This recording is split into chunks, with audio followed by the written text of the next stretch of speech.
Welcome everyone to the Las Vegas Legacy. This is the first of the Campfire Tales for Tales of the Old West. This Campfire Tale came out just a few weeks ago, maybe a month and a half ago, and it's a wonderful, quick action adventure for Tales of the Old West. Now let's grab my notes and we will get started.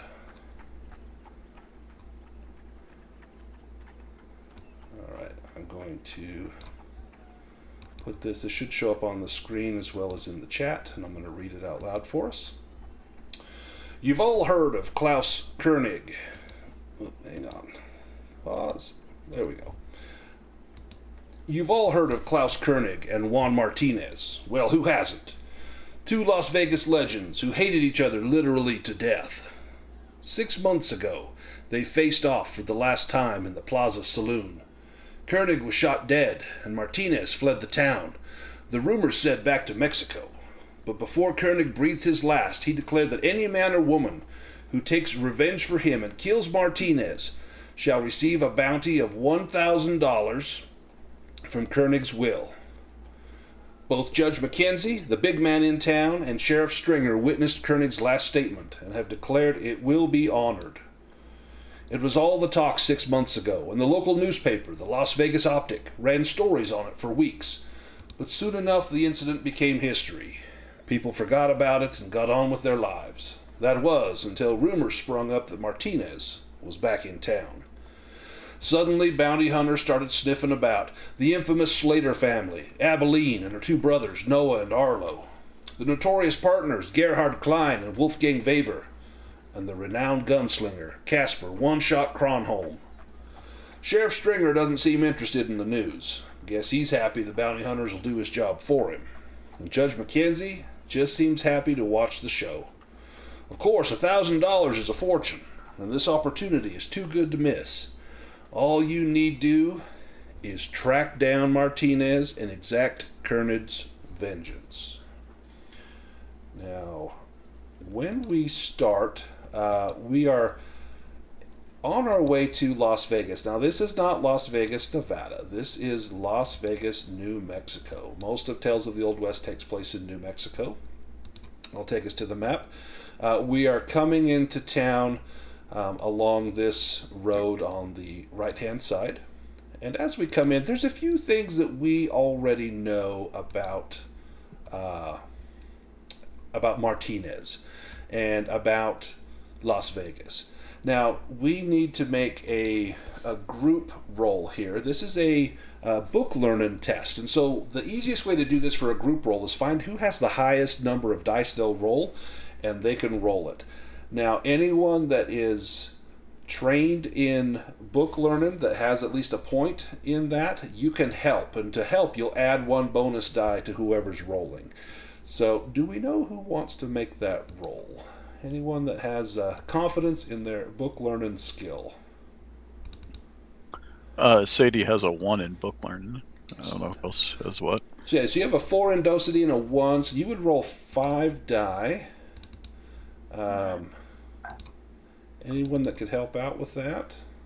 Isaiah is trained in book learning. Perfect. And so you would also roll 5, Isaiah, so maybe you can give a bonus to Sadie. So then I'll do that. So Sadie, if you want to roll, right-click on book learning and add a bonus of 1. Okay.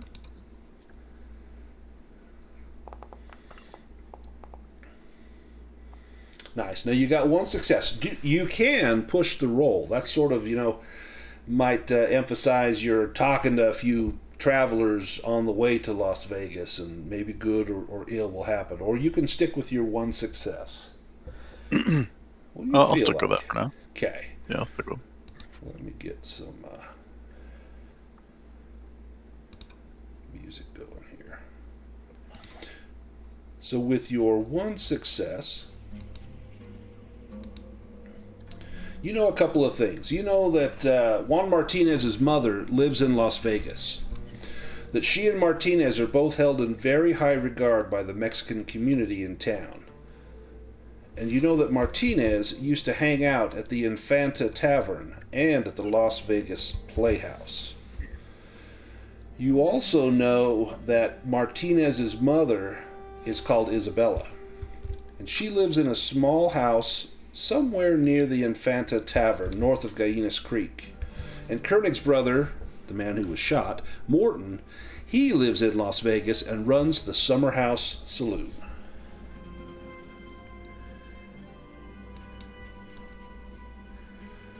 Now, as you come into town, it's dusty, it's dry, it's arid. You can smell civilization.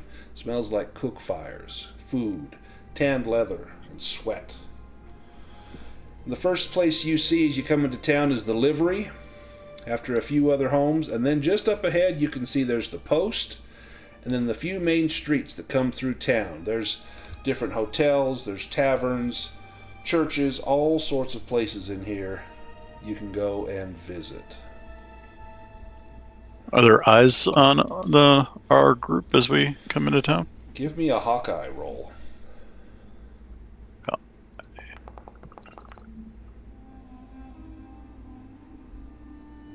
Excellent. So you got 2 successes. So 1 success is a yes. 2 with the second success, that would be a stunt. So you get a little more information than you might normally do.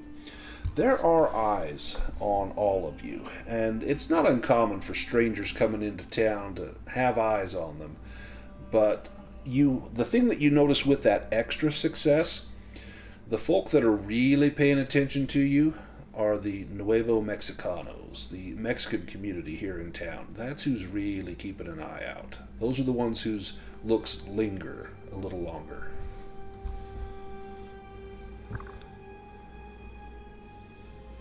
Watch out, boys. Eyes upon us.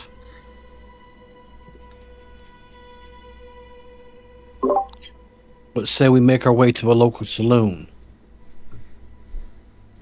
I know just the place. Infanta Tavern is a hangout for Martinez back in the day. So that's up here. You're going to go through a good portion of the town to get up there, but that's just as good a place to start as any. You go past the main plaza here as you come into town, and it's pretty run down. It's an area where they might have public events, whether that be a festival, a party, or a hanging. It's going to happen here at the plaza. As you get a little bit closer to the main street here, you see the sheriff's office. He's sitting out on the front stoop, tips his hat at you as you walk by, waves at a few flies. You get the sense this guy's a little bit on the lazy side. You head north down the road till you get to the bridge here in town, and up ahead you can see the Infanta Tavern. That's number 2 here on the map. And let me take us to the tavern.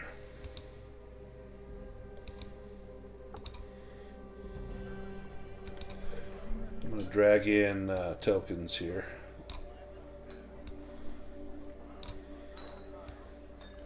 Now this is a good time to kind of introduce ourselves by our actions, what sort of folk we are. Now there's a few people in this tavern. Without even making a roll, you can tell this is a Mexican hangout. Most of the patrons, the bartender, they are Hispanic, and you guys stick out like a bit of a sore thumb. But you're not treated poorly. The man, the bartender, he gives you a look, gives you a nod, and even maybe it cracks a little bit of a smile. He says, "My name is Angel Ortega. Welcome to the Infanta. What are you drinking?" Tequila. Tequila. Very good. We have tequila. What else? What are you drinking? And he points at the others. Like that too. Dos tequila? See? I'll take a whiskey if you have one. We have special whiskey called tequila. Okay. It's a reposado, a little bit brown. You'll like this one. He pours you a reposada and sets it down. 2 blancos. And what about you? He looks at Sadie. Do you partake? I already. Oh, I'm the one that said make the two. Oh, you wanted 2. Who didn't order? Was it Scallywag? Oh, yes. I'll have a glass of water, please. Water. Here's your water, senor. And he pours it from the same bottle of tequila that he poured the rest. And I'll tip it over on the counter and say, no, I would like a glass of water, please. he holds your look for a moment, and the bar starts to go quiet. Scallywag, give me a presence roll.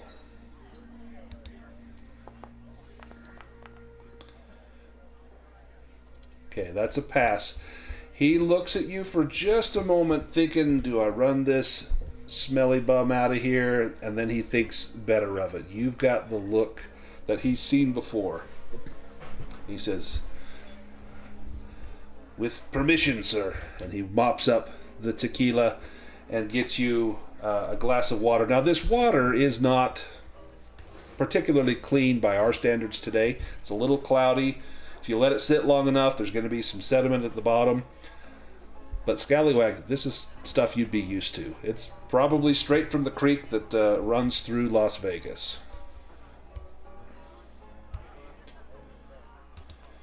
He takes the glasses. He doesn't just set them all in front of you. He's got the four lined up, and he picks them up by putting his fingers into the glass, into the liquid, kind of pinches them with his thumbs, picks them up and sets them just a few inches in front of him, and then spaces them out. And then he turns and starts to wipe out a glass with a rag.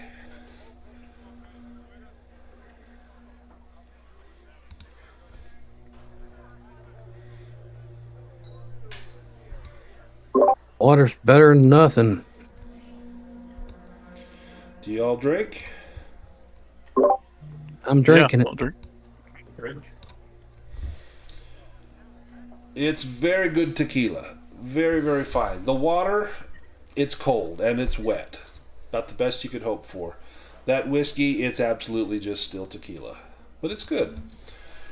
And then he says, Senors, do you come here for cards?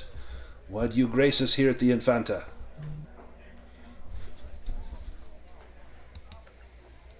Well, I think Isaiah's gonna be already shuffling his deck of cards in one hand, and he'll be like, "I came here for some cards. Do you have anybody that's looking to win some money off of a guy who's usually down on his luck?"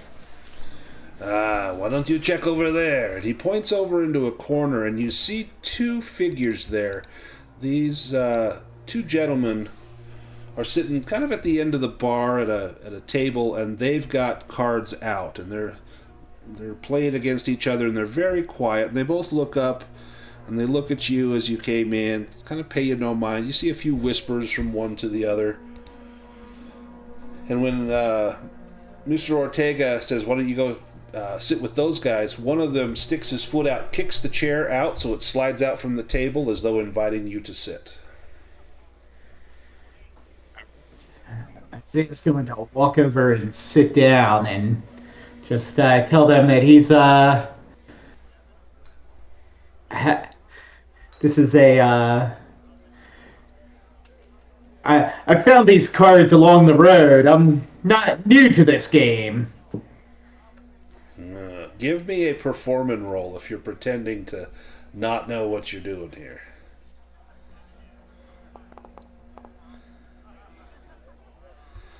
They're like, oh, very good. Come, sit down. My name. For you, sir, I am Gerhard Klein. And this is my compatriot, Wolfgang Weber. We are here to earn some money the hard way, but we will take it the easy way at cards, too. What's the hard way? The hard way. We are bounty hunters. We come to claim a man who should not be back in town. Tell me. And he throws a few coins onto the table, into the pot. Tell me, do you know of this man, this Juan Martinez? Do you know of his whereabouts? I've heard of that name before, but I don't know much about it. What what why don't we play for what we know about him?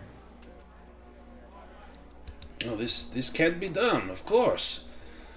Now, why don't you tell me one thing that you might know, and I will tell you one thing that I might know as well. I will tell you what I know first. And he points for you to deal out the cards, and as you begin to deal, he says, This man, Martinez, I understand his mother is very sick. She is ill. She wishes to go back to Juarez to die. He has come back to town to take her. He is hiding, but we do not know where.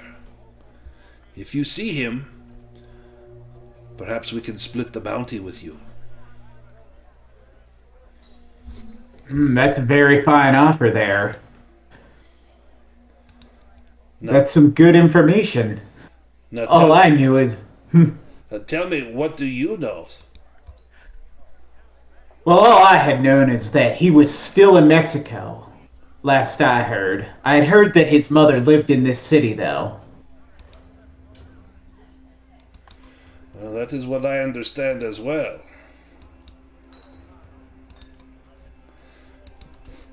Tell me, do you know anything else? Any compadres of Senor Martinez? Anyone else in town he might wish to see, where he might be holed up?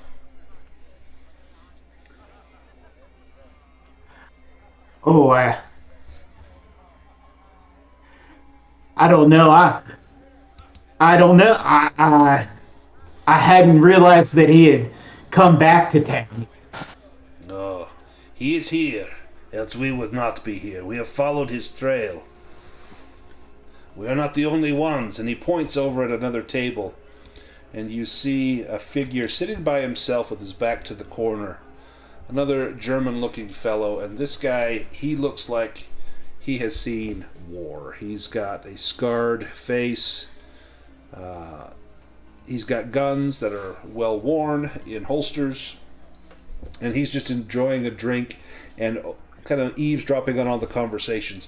And he sees Benjamin, and he gives you a bit of a look, and it's a look that could peel the paint off of the wall. And Benjamin, you get the sense this man is sizing you up.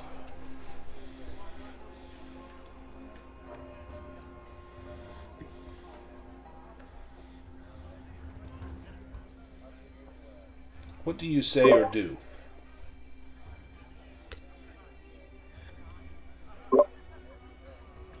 It's a good question. I'm thinking. Trying to size the guy up.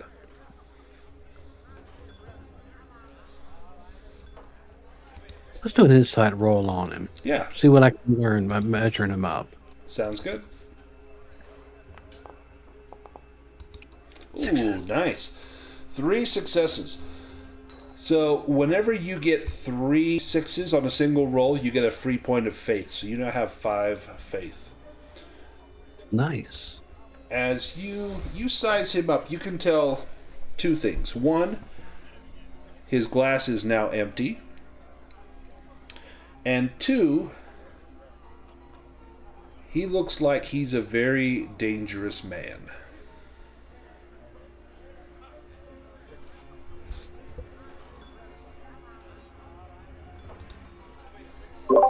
Trying to slowly nudge the group, and maybe we don't bother this man. Give him a wide berth. Let's go to Scallywag and Sadie. Scallywag, what are you doing here in the Infanta? Do you stay and talk to Senor Ortega behind the bar? Well, I think I'd like to inquire about any leads concerning those who might be after the bounty in town. I know there'd be others looking. Just curious who else might be looking and who to watch out for. Who do you ask? I'll ask the barkeep. he says, I don't know anything about anyone coming here. I only work the bar. I hear nothing. All I hear is the clink of empty glasses and people saying, Angel, refill, refill. This is all I know. And let me have you give me an insight roll. And I am going to roll a blind roll here. I'm not going to tell you what I'm rolling. Okay. You can tell he is holding something back. He won't make eye contact with you when he answers your question. You think he knows something.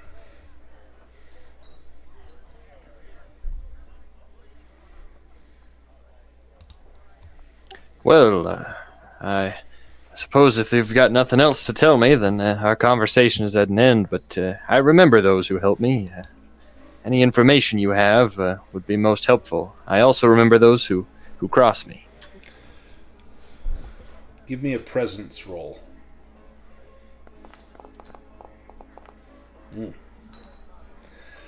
He says, look, there are men like you in town. And women. The Slater gang. Abilene and her brothers. You best stay clear of them. They will not find Martinez here in town, but that does not mean they will not cause trouble. Don't cross paths with them if you can help it.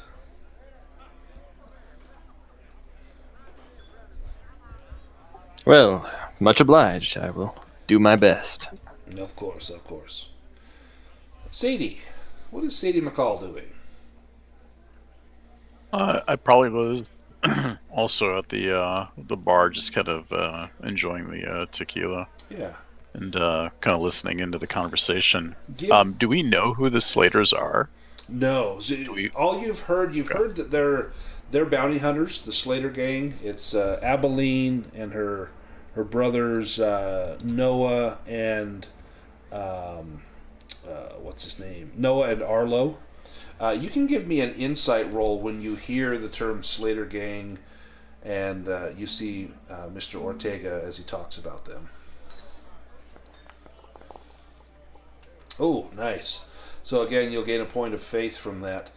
You do know, so as a woman, you know one thing about the Slater gang, that Abilene, she's the leader. And you've not gotten where you are in life by being, by taking a back seat. You've had to intimidate, you've had to be forward, and Abilene is the same way. You know that she will go turn over every rock in town. She will ask in every watering hole, every shop. She is likely to let nothing stop her in her way, and that's intimidating to a lot of the men in here who think a woman's place should be, like a kitchen. They can't fathom that a woman would be running a business, or that a woman might be, the head of a bunch of bounty hunters. It's almost frightening to them. Like the ancient Greeks, they were so terrified of women, and so are these, 18th century folk as well, 19th century folk as well. And you know that if you run into Abilene Slater, she may hold nothing back for the fact that you're a woman. You may be just as likely to be stepped on as any of the men would be. Angel, See, just out of curiosity, if we were to try to stay away from the Slater family, where best would be to do that? Are they staying at the hotel? no, they are not staying here, but I think they will go to the Las Vegas Playhouse. That is where that was one of his favorite places to go. It is a bordello. Juan, he has an eye for the ladies, begging your pardon, but I think the Slaters will go there. Stay away from the Las Vegas Playhouse, and you will not have trouble with the Slater gang. Thank you. With your for you. 3 6s as well, Sadie, you notice that as Angel has this conversation with you, that this gentleman sitting by himself, he begins to look at you and Angel, and you can tell he's listening in on your conversation. And I'm sorry, Benjamin, you were going to say something? Yeah, I had a question for the barkeep. Si, senor. Where can a guy go to get lost around here? Well, you can get lost here, but there are better places for you to get lost, senor.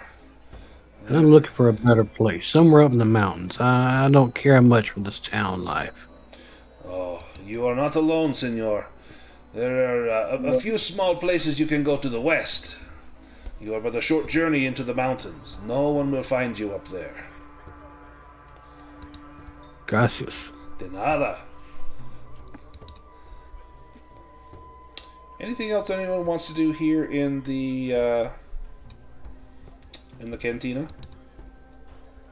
Is it just the Klein and Weber and the other guy behind us? Did you say his name was Casper? Yes. Okay. Yep. Anybody else, or is it just these guys? Just these guys. Okay. Do you suppose we'll be in town for long? I'll turn to the others. Perhaps we should get a room at the hotel.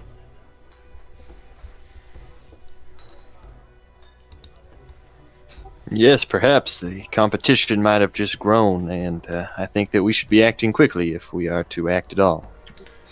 Now, just across the street from where you are, right here, number 1, is the Montezuma Hotel. So you could get a hotel up here. There's also the Hot Spring Hotel, which is number 7. You could also try seeing at any of the churches if they would put you up, but you know you're going to be expected to do work if the church is going to give you any accommodation. And there's a few churches in town, number 15 down here, number 16 down here as well. There's a really nice hotel in town that is the Diamond Hotel. That's right near the plaza. That's right there, kind of central to the town. Center of town? No, thank you. What about the one right across the street here? We're just going to hole up there for the night and get to looking in the morning anyways. Yeah, what time of day is it, Brandon? It's probably maybe 3, 4 o'clock in the afternoon. You still got about 4 hours of daylight.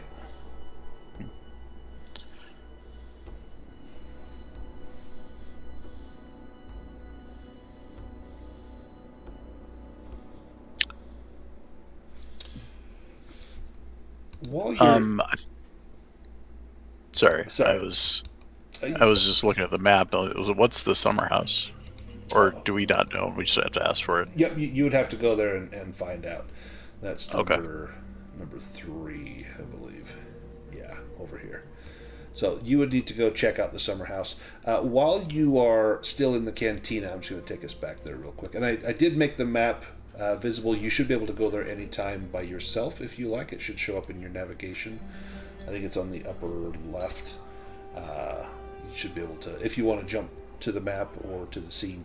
While you're in here, Scallywag, you hear this man seated behind you clear his throat. He says, "Sir, come sit down."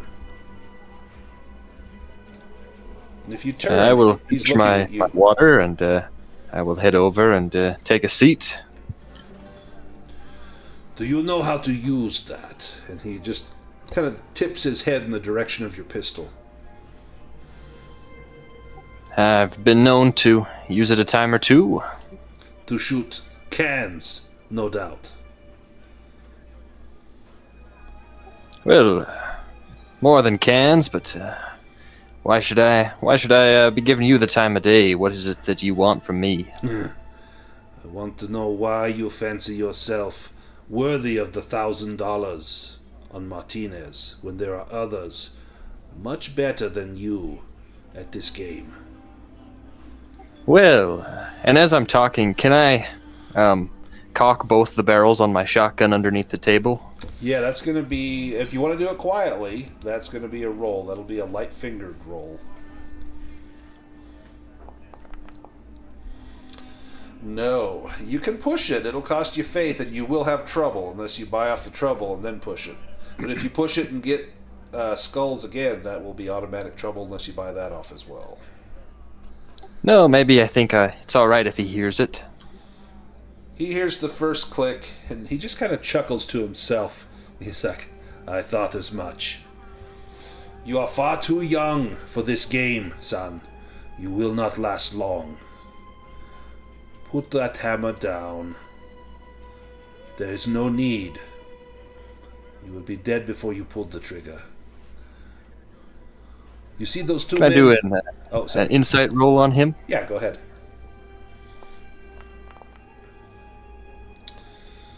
As far as you know, he's speaking the truth. You can push that as well if you like. But No, I'll let it stand. he nods his head in the direction of Gerhard and Wolfgang. He says, you see those two men over there? They are killers. They know how to get the job done. This job might require killing. Martinez is wanted dead. Not alive. Dead. Can you take another man's life in exchange for money and still sleep at night? Well, it wouldn't be the first time. Tell me about your first time. Well, I didn't get the name that my friends call me for nothing. Those friends aren't around anymore, but I guess the name stuck, you could say, and I'll leave it at that. And what do your friends call you? Well, that would be the Scallywag. Scallywag. Ha! You know what my friends call me? What's that? One shot. That's all it takes.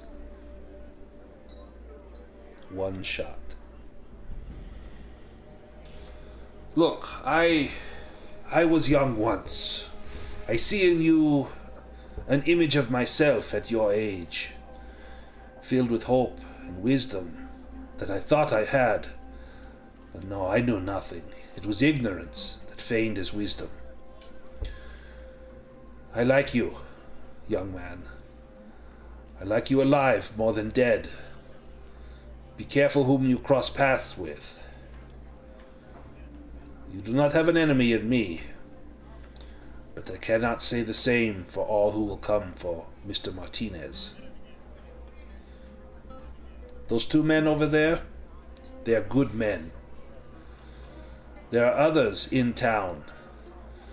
A woman and her two brothers. They are not good people. Be careful. And then he flips you a coin and says, go buy yourself a drink. Thank you for the story. Well, much obliged. Perhaps I'll see you around. Oh, I think you will. And he gets up and walks out of the Infanta.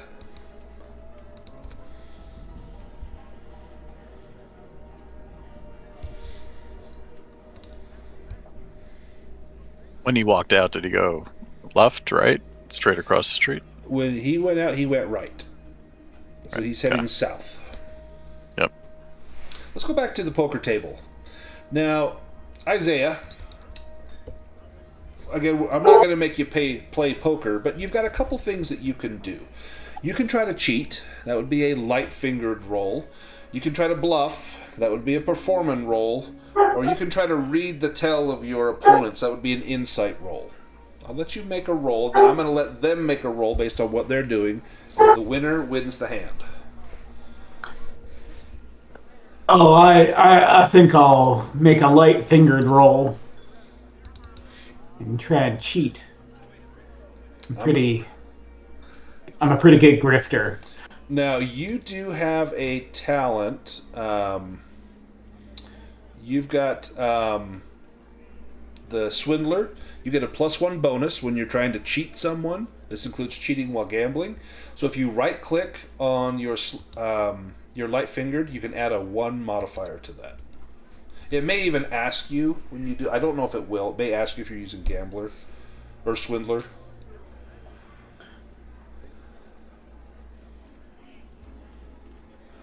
And I'm going to give Gerhard a roll. So this is his insight. Oh, he got 2 successes. You need 2 Oh, and you got 2 as well. Okay, so you bottom deal yourself a card. And he looks, and you think for a moment he saw it. He's looking at the deck, and he's looking at your hand, and he looks up at you, and he cracks a smile, and he looks over at Wolfgang, and Wolfgang will make an insight roll as well. And he says something in German. He says, "Nicht, nicht." You don't know what that means, but he's shaking his head no. And Gerhard says, "I will play this hand." He throws a few coins down. You end up winning with the ace that you pocketed yourself. And as you slide the coins towards yourself, the 2 men say, "You are very good at cards. What else are you good at, sir?" Oh, I don't know that I'm good at cards. I just think this is beginner's luck here. Ah, well, you won that first hand. I guess I owe you another secret, another bit of information, yeah? Oh, yeah. Not just the money. Let me tell you something. Isabella Martinez, Juan's mother, is very old and very ill. She will die soon. If you beat me again, I will tell you something that few people in town wish us to know. Yeah? Oh, I guess I could try and play again. I don't know. I might be able to win, or I'll see what my luck is. Ah, luck. Deals of cards. Now, do you want to do another sleight of hand to cheat, a light finger? Do you want to do an insight to try to read their tells, or a performance to try and bluff them? I'll do an insight to try and read their tells. Okay. Go ahead and do insight. And since you have gambler, I'm going to give you a +1 on that. So you can right-click insight and do a +1. And this time I'm going to give Wolfgang... Oh, that's a lot of dice. Nice. Okay, you got 4 successes. So Wolfgang, he's going to do a performing roll. He's trying to bluff here. And yeah, you can see he's trying to bluff, but his left nostril twitches whenever he's got a good hand, and you can see that he's twitching that nostril right now. Now looking at your hand, it's not great. You do have another card up your sleeve, literally. You can try and swap that out if you want to get the upper hand here. If you do that, it's going to be another light-fingered against Gerhard's insight. Great. Light-fingered with a... With the bonus, yep. With the bonus, okay. I will do that. I'm gonna win no matter what. Ooh, nice. And his insight. Okay, you got him again. 2 successes to his 1. So you call out one of your cards and put in a king. Lay out your cards and you win. And he says, "Oh, you are very good.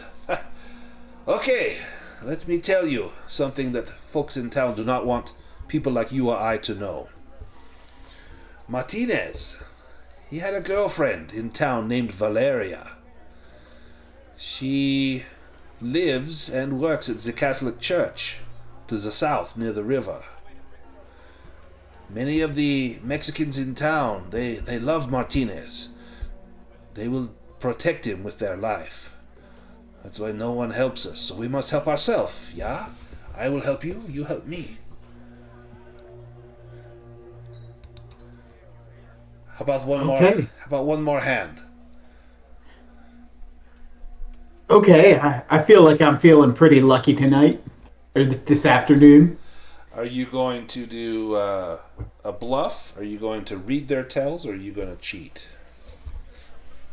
I'll read their tells. Okay, let's give me another insight roll. And you can add a bonus die.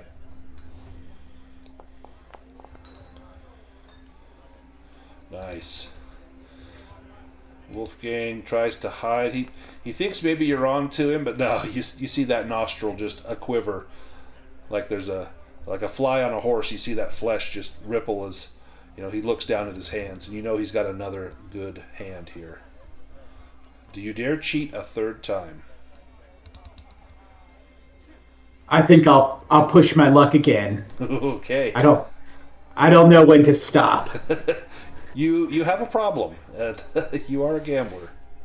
So here's Gerhard's. Okay, you just need one success. You didn't get it. Do you want to push this roll? If you push it without buying off trouble and you pass, then you'll succeed, but then you'll take trouble, or you can buy off that one trouble and then push it. That'll cost you one faith to buy off the trouble, and then one to push the roll. I'll leave it up to you. Otherwise, you may lose this hand, and he may be a little quiet about how he helps you, or he may even demand information from you, and it better be true. Okay, I'm gonna buy off the trouble and push the roll. Perfect. So on the chat screen, you should see where it says buy off trouble. So you can click on that, and then you can push it. And you got your one success. Excellent. Cost you 2 faith, but you get it. And he says, "You, sir, you are too good for us. We are poor card players, but you have good skills. This game is wasted on us. Okay, I will share with you my ace as a whole. Valeria Cortez, who is Martinez's girlfriend. She has a daughter, Anna. Some folks say that is Martinez's child. That may be the angle that we take, if we can find Anna. Well, nothing brings a father out of hiding like a gun to his daughter's head. I'm not saying this path is the path for you, but use that information as you will. Now, if you will excuse us, you have cleaned us out. We're going to go and make the rounds. We're looking for the little girl. She should be no more than 10 or 11 years old now." And the two men get up. They actually shake your hand. And as they do, the Gerhard gives you a nice firm grab, and then he kind of clasps your wrist, and you can tell he's feeling for cards. Give me a presence roll, because you still have a card up there. Give me a presence roll to see if you can act cool. Ooh. Do you want to push that?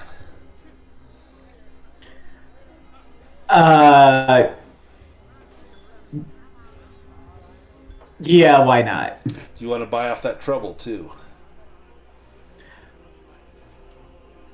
I'll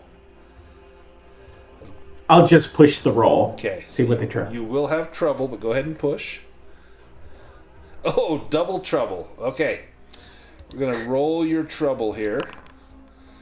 So you are badly shaken by the turn of events. He can feel that card in there. And he grips your hand really firm, and you try to pull away, but he's got you in an iron grip. And he grabs your sleeve and says, "Yeah, you are a good poker player.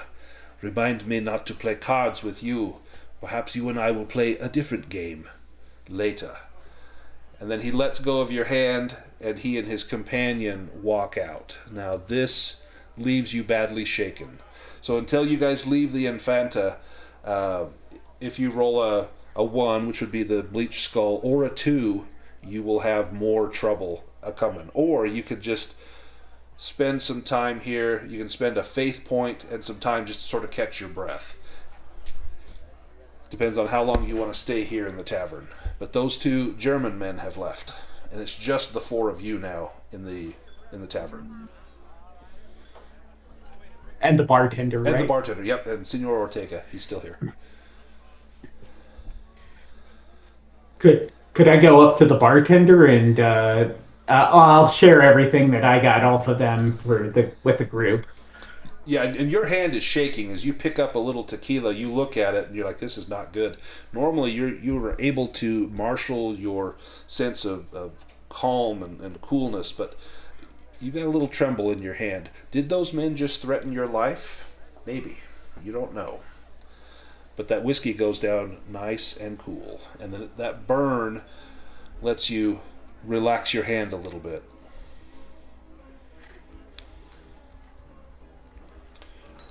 What do you all do at this point? Well, it seems to me like the girl is a possible way to find her. Anna, you said, Isaiah? Yeah. Anna is who they were looking for. I wonder if we could play to the compassion of this bartender. If we tell them that they might be bringing danger towards Anna. I'll call out to Angel. Angel, Si, senor. another tequila, please. Oh, claro, claro. He fills your glass right up to the rim. May I ask you something? Of course. Martinez is very popular here. Oh, he Why is that? he's a good man. He's very good to the community here. That run-in he had with Klaus Koenig, terrible misunderstanding. It wasn't a shooting in cold blood. No, there was a fight in the bar where they were, and well, one man ended up dead and the other was wounded. But still, there's no reason for any ill will towards Martinez. They were over at the Plaza Saloon, and Martinez, he was wounded. Koenig, he took a bullet to the chest, but Koenig, he whispered with his last breath that $1,000 from his will would go to whoever avenged him. He has a brother in town, Klaus does. Poor man, he received nothing from Klaus's will. Everything is set up for whoever wants to kill Senor Martinez. But you should go talk to Morton over at the Summer House Saloon. I'm not telling you to go drink over there. I want your money here. But Koenig's brother, he's still in town. You don't see him going after Martinez. No. I see. Out of curiosity, Martinez, his mother, his girlfriend, maybe even his daughter, those men just left. They're looking for those people. Seems like there's going to be trouble. Give me an insight roll.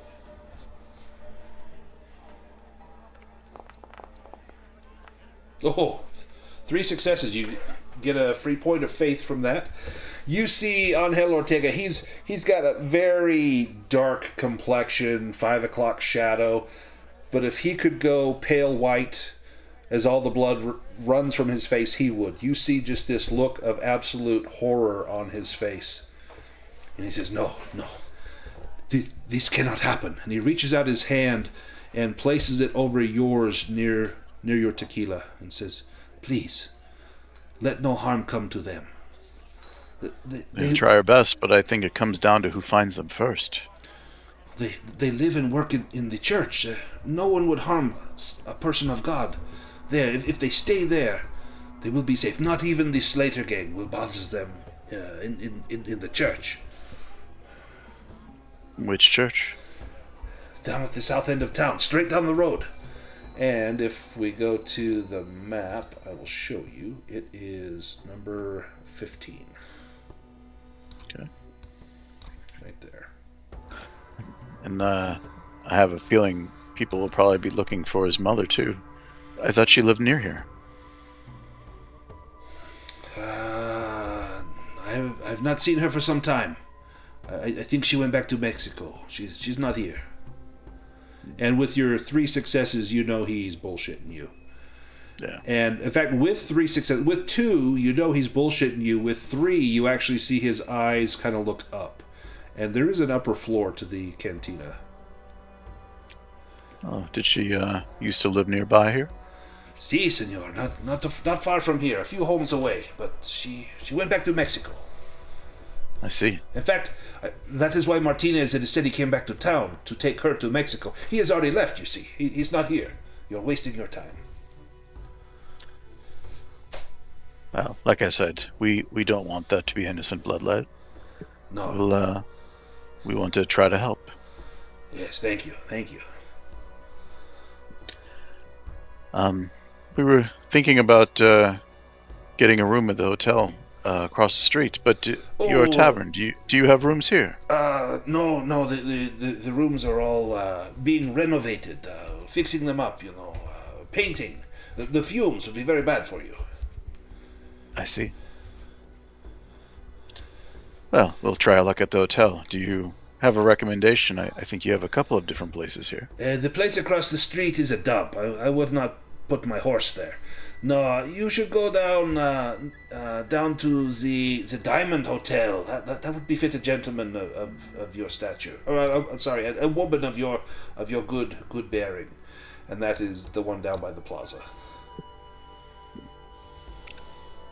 All right. Well, thank you. Of course. And you can see there are stairs behind the bar that go upstairs. Yep. I think I'll just play it cool here. I won't say anything necessarily, but I'll get ready to walk out with out and across to the hotel, and we can talk there, I guess. Perfect. You guys all head to the hotel? Anyone want to stick around in the Infanta? No, thank you. You make it over to the Montezuma Hotel. I assume that's where you're all staying. Yeah, I think so. Yeah. Well, I can't afford anything, so sure. Yeah, I don't think we actually locked in a place to stay yet. Nope, not yet. But if you go to the Montezuma, it's really run down. This is like the Motel 6 of Las Vegas, New Mexico. And you go in and you can get a room. They've got a bunk room, just a big room with a bunch of bunks. They would not let Sadie stay in there. They would insist that she have her own separate room for her own safety. But the gentlemen are welcome to stay there. And it'd be 50 cents a person, and that would include dinner and breakfast. For Sadie, it would be $1. And you get your own private room. Yeah. Now, Sadie, your room is there's a couple that you can choose from. If you're interested, there is one that looks out over the street. There's a window that looks down onto the street from the Montezuma. There is someone. Yeah. There's someone in that room, though. Oh. But that doesn't mean you can't talk your way into it. I do like a view. I was hoping that I could see the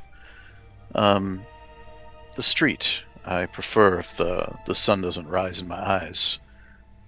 Oh.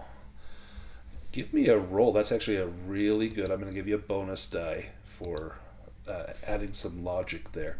This will be a performance roll. So if you right-click that, you can add a bonus die. Okay.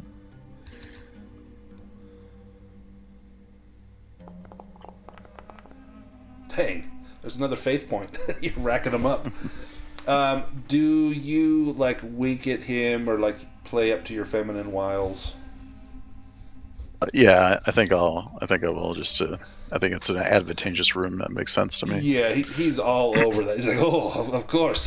One moment, and he goes upstairs, and you hear shouting coming from a room, and then you see a suitcase get thrown down into the lobby, and it hits the ground, bounces, clothes come flying out, and this man comes down, and he's wearing kind of rough clothes, like the long john underwear with the flap in the back, the little barn door. And he's got some boots on, and he comes down. I'll never stay here again. And he's grabbing his stuff and leaving. And then you hear from upstairs, your room is ready. Oh, thank you. And I'll head up. You go up there, and there's still like the bed is still warm You can still see his indent in the bed, and he's trying to smooth out the blanket, shake it out a little bit. There's an ashtray full of burned out little dog ends of cigarettes that this man has rolled. There's a spittoon that's got a couple of tablespoons of brown juice in there. He's trying to clean it up as best he can, but you can tell this guy just got evicted, so you could have this room. And he's all smiles. He tells, I'll bring you up some water. Anything you need, you just ask me. If you want to dine in your room alone tonight, I can bring your food to you as well. Or you can come down into the main dining room, and we can find you a nice table. I'll even go pick a flower.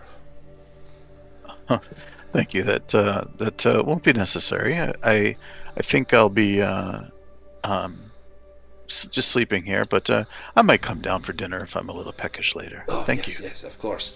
And you three men, well, find a place that no one's sleeping in. And he points you to one of the ground floor rooms, and there's not even a door, and you can see it, and there's a bunch of guys in there laying in bunks. Some are sitting up, a few are reading newspapers, just a communal bunk room.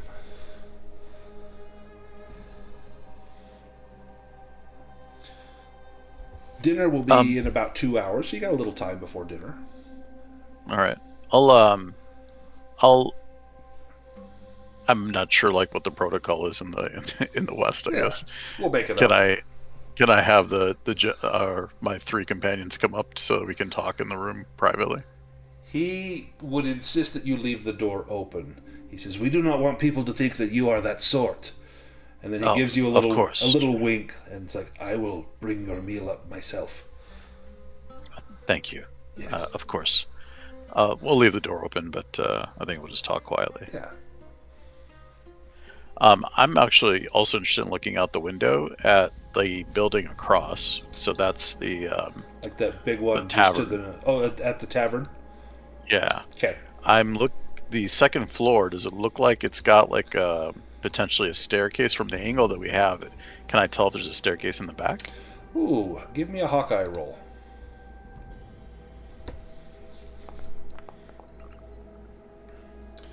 You can't tell if there's a staircase in the back. You're looking at the front of the building.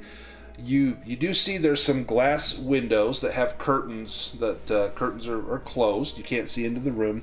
But you do see there's a small ledge in front of those curtains, kind of that would overhang down below to keep rain off people that are standing just at the entrance of the tavern. There, to the north side of the tavern, there's a bunch of crates and boxes, probably that tequila comes in on and other things, and he's just stacked these boxes back there. There's almost enough someone could climb up those boxes with a good jump, or with some help, could maybe get up and grab that railing and pull themselves up onto that part of the roof, right near those windows. And what is that building next to the tavern on the north side of it? It looks like it's pretty big. It looks like it's almost like an apartment. So there's probably 4 families living in 4 or 5 different large family rooms plus some communal rooms in there. So it's. And is it a pretty large gap? Is it a pretty large gap between that and the tavern? No, it's not. It's maybe 4 or 5 feet. You could probably get a horse down that, and that's it. And windows on that side facing the tavern? Yes. Okay. So Gotcha. there is a chance you would be spotted if you're in that alley. Yep. All right. And then when we came to the tavern originally, we passed something on the left. What was that? That triangular building?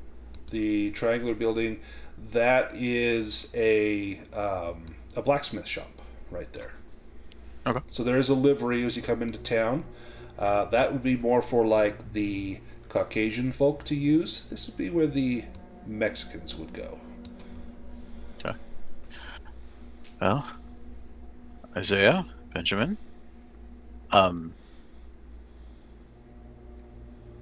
you'll notice here that I believe there's someone up on the second floor. I don't know if it's the mother, but it might be. He seemed to have a tell. I know you're an expert in these things, Isaiah.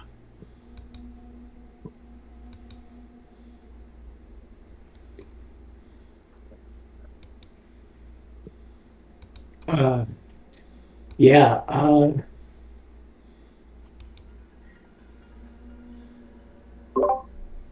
Can we get to the roof? Maybe I could lay up there and spy down on her for you. The roof of this building, or the roof of the tavern? This building. I'll keep an eye out for her. Yes, See if it's really. you could get up on top of this hotel.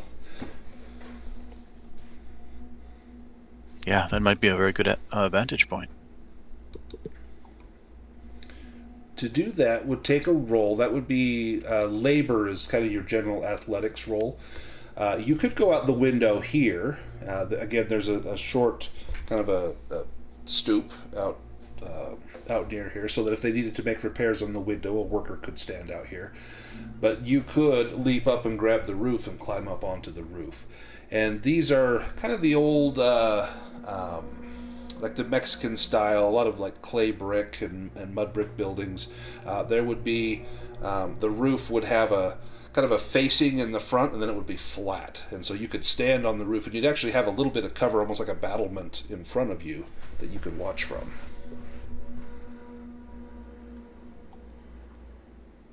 We could also Yes. cause. Sorry, go ahead. So I can give that a shot. What do you need me to roll? Labor. Labor. Oof. Oh. So you don't make it. You can push it. If you do, there's going to be trouble unless you spend faith to buy off some of that trouble, some or all of it.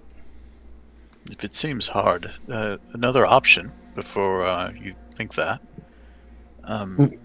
The alley between the tavern and the apartment building, I think. What if we cause a disturbance out there and Hal comes outside? There's no one else in the damn tavern. Somebody else could probably just walk right up the stairs if they needed to.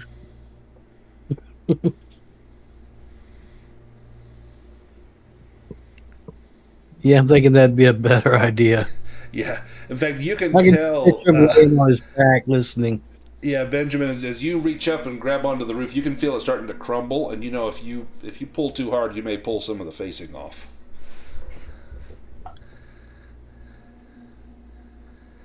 So if you don't want to, you can get your 2 points, because it looks like you did buy off that trouble. I can give you that back if you're not going to push it. Yeah, I'm not gonna push it. Okay, I'll give you back those 2 points that you had.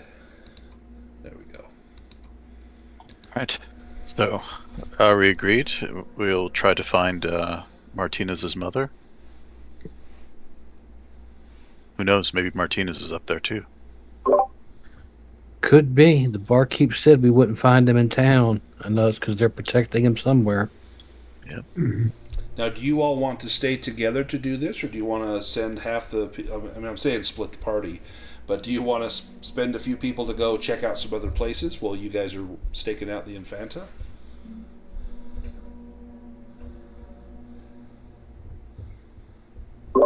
Yeah, I'll go check on one of the churches. I don't feel keen on going upstairs after my last tumble.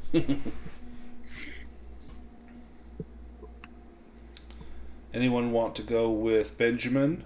Who wants to stay with Sadie?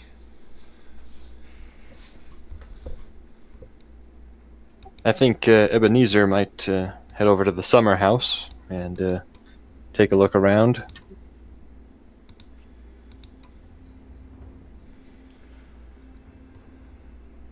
And that's number 3, which is over here. Now, so if you go to the summer house and Benjamin goes to the church, Sadie, you'll need help. If you want to cause the commotion and get someone in there, you could have Isaiah work with you. What would Isaiah do? Well, either I cause the commotion and he walks upstairs, or vice versa. Isaiah, do you want We just part need of that. Would it be some sort of a? Would I have to sneak up there? Or? Yeah, it would definitely be some sneaking, which probably falls under like light fingered. Would be more of your stealth, Okay. sort of thing, which you're pretty dang good at. Mm-hmm. Yeah. Yeah, I think, Sadie, what do you think? Do you think I should go up the stairs or? Can you cause the commotion? Yeah, I can figure something out. Looking out at the alleyway between the two, you said there was a bunch of crates there. Yes. I'm trying to think of like a creative way that I could possibly cause some kind of noise or disturbance. Looking at the tools that I have in front of me in the alley, you know what? Is there like a door there? You said there's crates there, so I'm assuming that Yep. there's a door there Yep, too. there's a door that would go probably to just behind the bars where he could load and unload and just easily put that stuff out in the hall. So he would probably come out of that door. Okay. I think I would probably try to push a crate in such a way that it's loud enough off of another crate and maybe crash in front of that door. And hopefully that causes enough of a mess for him to come out. And that would be the time for Isaiah to maybe get in and walk upstairs. Isaiah, are you with that plan? I think that sounds like a good plan. Now, Sadie, if he comes out and sees you, because I assume you would be nearby unless you rig it with rope or something, he still may figure that out. What's your alibi?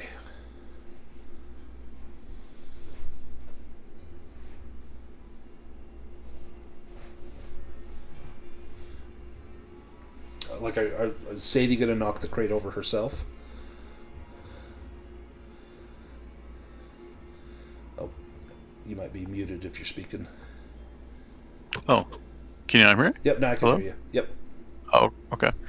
Yeah, I was planning on pushing the crate over, and I think that I would have enough time to get around the corner if I had to. I'd have you do like a that's what quick I'm- roll, but yeah, that's reasonable. So that's your two plan, or the two of you. That's your plan. We've got Scallywag. You are going to the summer house, and we've got Benjamin Starr going to the church. Do you know which church you wanted to go to?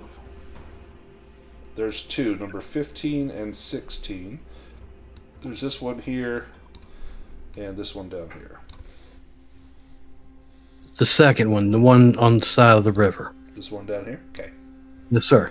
Now, does anyone remember which church Angel told you where the girlfriend and her daughter lives at? I thought it was 15, right? It was 15. Yeah.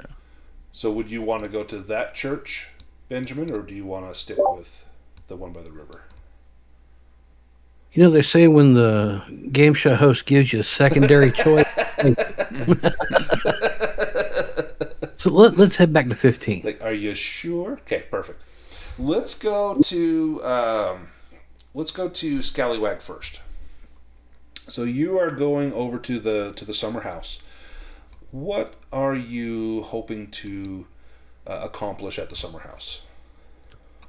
Well, I've heard one side of the story. I figure I should hear the other side before I take any actions, and I figure this is where the man's brother lived or runs his business, so he might be the next person to talk to. Yep, absolutely. So when you walk in into the summer house, this is a European beer hall. Basically, it's run by a German man named Morten Koenig. When you come in, he sees you. Welcome. Please, beer on tap. The warmest beer you'll find in town. We do not have any ice, I'm afraid, but come in. What brings you into this godforsaken town? Yes, I'm here about that bounty for your brother's killer, that is. He immediately gets a frown on his face. Another one. Look, my brother and I, we did not get along. I never held any love for him, and that hasn't changed since he died. I did not receive a cent from his legacy. I believe the money should go to me. Those of you who come here looking to take my money, I do not appreciate this. No, not one bit. That is my money. You know it. That should go to me. I don't think you're welcome to drink here. How many other people are in this particular tavern? There's actually there's two other men and there's a woman. And in fact, let's go to a different cantina. I'm going to take us to a cantina scene, but we've only got. Let me get rid of everyone else here. There's yourself in the bar. There's also a man seated over here. There is a woman seated next to him, and another man on the other side at a table. Are they carrying firearms? They are indeed. Physically on them? They are indeed. In fact, the woman's got 2 pistols and a knife. The fellow on her right has a Cooper pistol. This is a smaller, really fast draw pistol. And the person on the left has got several knives in sheaths at his side, as well as a heavy Manhattan Navy pistol holstered on tied to his right leg. Well, as I walk in, I'll tip my hat to them, and I will also be fingering the hammers on my shotgun, but not quite getting ready for that. But there's always the possibility. Morton says, I don't think I have anything here for you to drink. So you see that lot over there? Take them with you. None of you bounty hunters are welcome here in my town. Not unless you're willing to give me what's due to me. Well, I don't have much information, and seeing as you might be able to provide me with some, perhaps we could work out some sort of arrangement. Perhaps you could see some of that money that you so covet. His eyebrows go up, and without taking his eyes off you, he reaches out and grabs a glass beer stein and slowly begins to fill it from a barrel. Tell me more. I'll reach out and stop his hand from pouring that. I'll say, "Oh, just some water for me, please." There's water in this beer. No. I simply want some water, that's all. Let us talk business. I don't want your beer. Business. Very well. And he places that half-filled beer aside, puts his hands on the table. What business?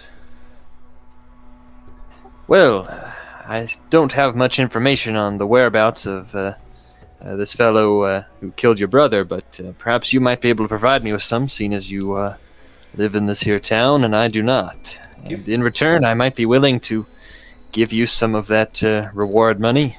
Give me a Hawkeye roll. As you're talking, you can tell that these 3 down here in the corner, they're paying close attention to what's being said.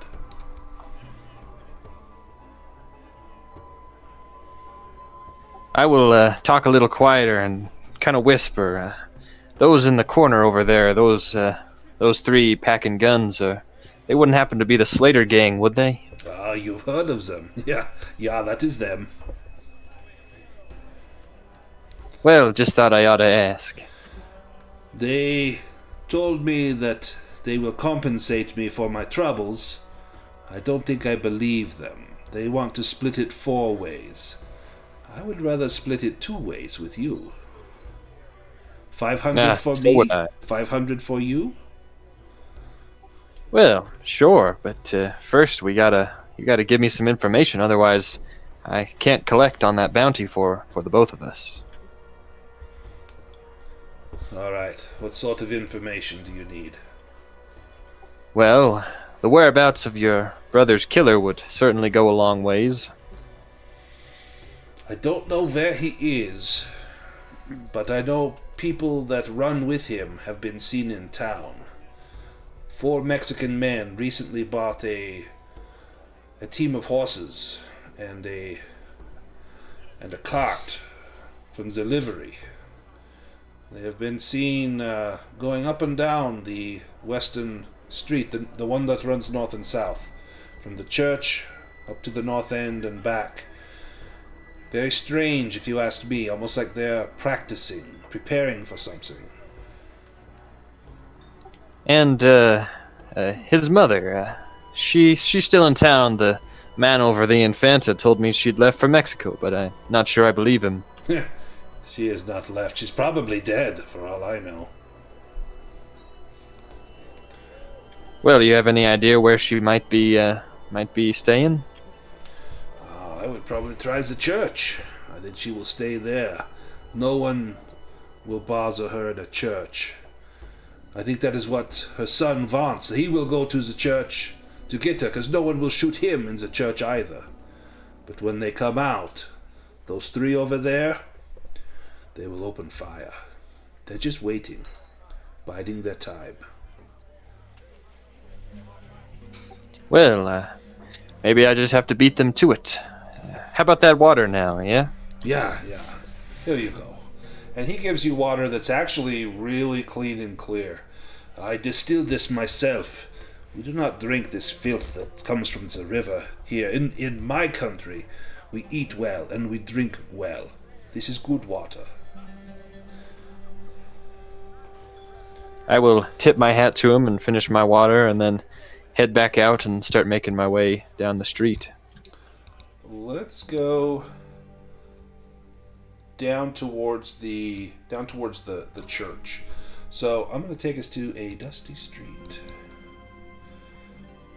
So we've got Benjamin Starr kind of walking down the street. And you're headed down towards the church, and Benjamin, a familiar face, steps out of a storefront to your right and says, "Well, hello again. Tell me, do you have time to walk with an old man?" Sure, where are we going? "Well, you tell me. Where are you headed?" I'm heading to the church. "Ah, you are a praying man?" In times. "Tell me, when you say your prayers, are they ever answered?" Only once. "And what was that answer?" The bear fell off the cliff before I did. Someone is looking out for you then. Then and today. How would you like to make a little money? I don't have much need for it, but what you offering? I am here in town to claim a bounty, as are you and your friends, yeah? Yeah? This bounty, though, I am not interested in the one that you are after. I'm interested in something very different. There is a group in town, the Slater Gang. There's a bounty on them, $150 for each of them. I will choose my moment. I will take them down when they least expect it. If you help me, there's $200 in it for you to split amongst your friends. 5 against 3, I like those odds.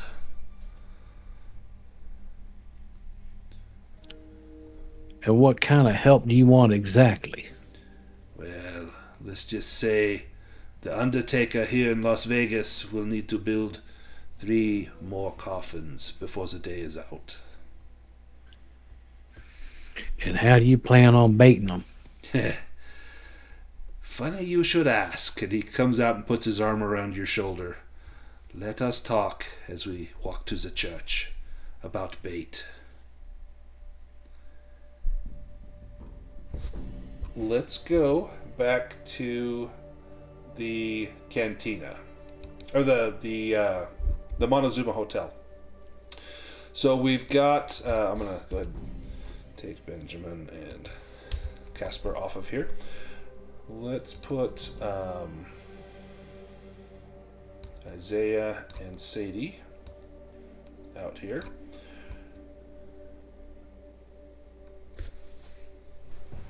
Let's. Where does Isaiah? Where do you go before Sadie goes and knocks the crate over?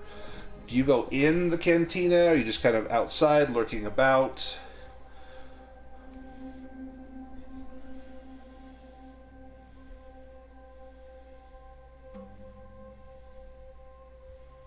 You might be muted if you're talking. I don't hear you, Andy. I am talking and muted. Excellent. I'm just going to go in the cantina and be kind of nonchalant about it. Okay.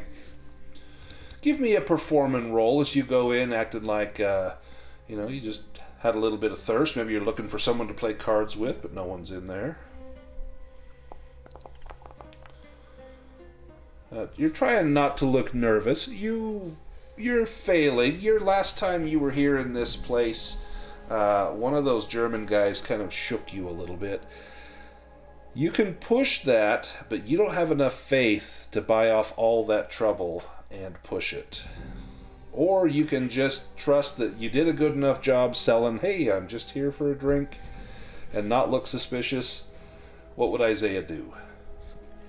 I think he's just going to try and sell it that he was just here for a drink again. Okay. I need some whiskey to calm my nerves again. This guy shook me. He pours you a whiskey. In fact, he sets the bottle on the counter and says, it is not good to be shaken like this. Have as much as you like, and we'll settle up after I measure how much you drank from the bottle. Now, Signor, tell me, why do you stay? You should just leave. There's nothing here in town for you. You see these dangerous men. You can get a card game in other towns. It does not have to be here. Well, I could, but see, I'm here with my compatriots, helping them to settle some scores, and really, I'm just passing through here. Well, maybe tomorrow you continue on your way.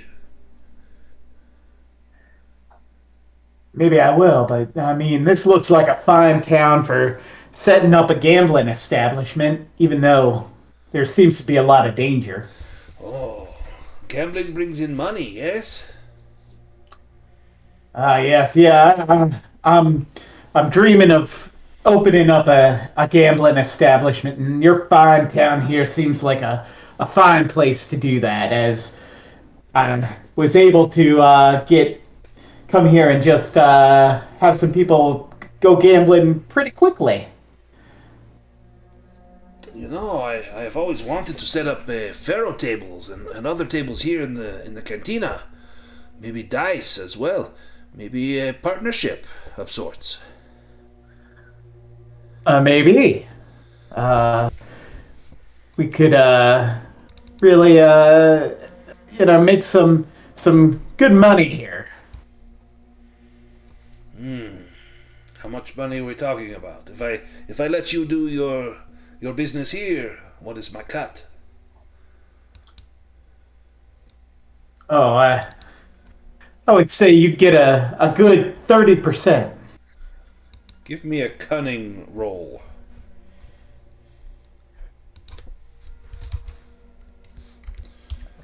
Roll. This is dice for him. He got one success. And so did you. He's like 30%. For the first month, 30. And then we discuss further arrangements. Agreed? Agreed. And he spits in his hand and holds it out. And I spit in my hand and shake him back. Nice. We drink together. And he pours you another tequila, pours one for himself, and clinks your glasses and prepares to drink. Now, Sadie, this is your moment. You can easily knock the crate over without having to make a roll, but to get away, that's going to be a light-fingered, or you can do performance if you want to make it sound like, maybe you don't try and run away and hide, but maybe, hey, this guy just ran through here and knocked this crate over, but then you're there. You're better at performing than you are light-fingered, but I'll let you decide what you want to do, and that's how we'll roll it. Yeah, if it seems to me like I can't really make it around the corner quick enough, Mhm. then I will You perform in, think that if you that's the case. could, but it's going to be a tight squeeze. Depends on how fast he comes out that door. If he's right by the door and just bursts right out, you're dead. But if he's slowed down, something impedes him, you think you could maybe make it. That would be the roll. Okay. I will. Yeah, I'll try. I'll do performant, and what I'm going to do is actually while they were even in there talking, Mm-hmm. I probably was kind of setting up things outside in the alleyway.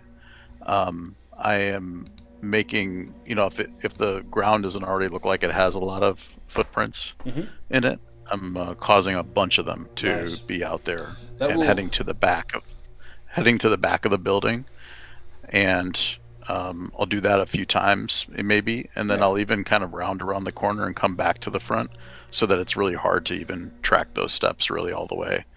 But yeah, my goal is to flip the box, and then if it's, I'll even maybe even step back a few steps and make it look like I ran up to point out I just saw some gentlemen trying to steal a crate. I think they went that way.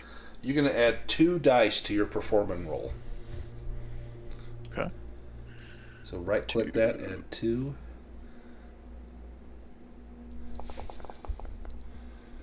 Oh, no successes. You can push it for 1 faith. You can buy off that trouble and then push it. So how does this work? I buy off the trouble and then push? So if you just push it now, it will not re-roll that skull. And then you can I buy it see. off after. If you buy it off now, it will re-roll the skull. Okay, I'll do that. I'll buy off the trouble. And then And then push. then go back here and push it. Okay. Did it do anything? Yeah, so it did, and it re-rolled. You got 1 more trouble there. You did not get a success. You can buy off that last trouble, and it'll just be a fail, or you can keep that trouble and keep a point of faith. Otherwise, it's going to cost you. Oh, you know what? I just noticed the -1 here was clickable. I don't think I realized that. I didn't click on that before. So when it re-rolled it didn't re-roll the trouble then, right? It kept it there. Did you click? I show that you bought I it clicked off. on. Oh, you did? Okay. Yeah. So yeah. because Okay. your I faith wasn't points sure. was 7, and now it's 6. Okay. Yeah, because it doesn't show me that it. Yeah, it doesn't re-rolled re-roll the dice. It just shows in the chat. Oh, okay, gotcha. So do you want to buy off that last bit of trouble? Sure. Okay. So, click on buy off trouble. Yep. That'll get rid Right. of it. So now it's just a fail. So you knock the crate over. Yeah. The problem is that there's a small child, and you don't see them till after you knock the crate over. They're peering out one of the windows of those apartments, and they're watching this whole thing. They've watched you stomp around, making footprints, knocking the crate over. Angel comes out. What the hell? What the hell? What is this? And he sees you standing there, and the child is looking out the window and kind of waves at him, and Angel ignores the child. Sees this broken wood, maybe broken bottles and glass, and sees you. And you're like, oh, these guys, they ran down there. And he says, watch the bar. And he will run down to the end of the alley. Now, Isaiah, you heard the loud crash. You saw Angel say, I'll be right back. And he went right through that door. Near the door, you can see the stairs that go up to the 2nd floor. What does Isaiah do, and then what does Sadie do? Oh, I'll watch the bar like you said. Perfect. I'll go actually through that side door. And I'll be inside, just kind of like by the bar. Nice. Just doing what he said, basically. Perfect. Isaiah, what do you do? I'm gonna try and just make as light and quick as I can, trying to get up those stairs without being noticed. So there's no one else in the bar right now except for Sadie. So You could be quiet in case there's someone up there, but no one in the bar. There's no one there to notice you. If you want to be quiet, that's a light fingered. Okay. Yeah, I'm gonna be quiet. Just trying to, in case anyone came out up there. Got it.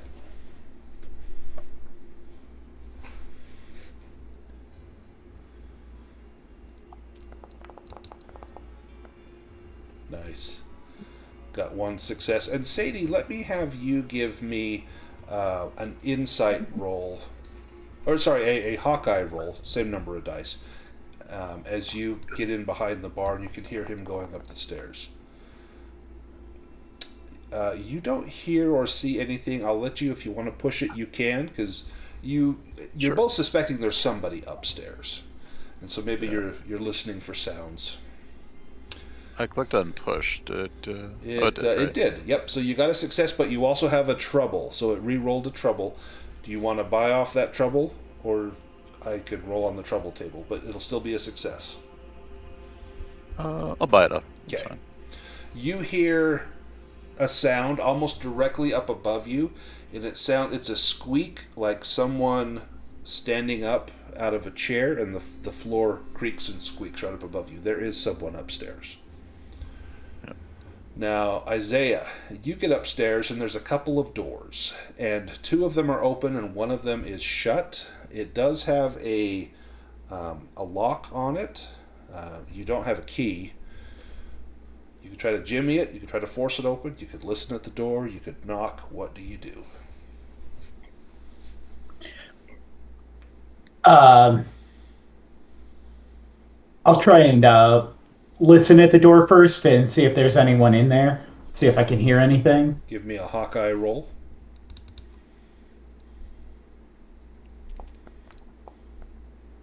Whew. You got a success and two troubles. You don't need to do anything unless you want to try and get additional successes. You can hear someone speaking in there.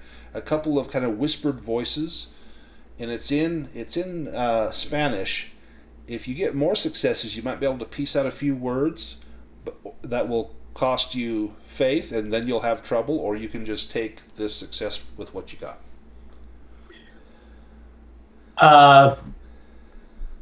I'll take the success with what I've got. Yeah, it sounds like if there's these voices, there's two voices in there, and it sounds like male and female, and they're speaking Spanish to one another.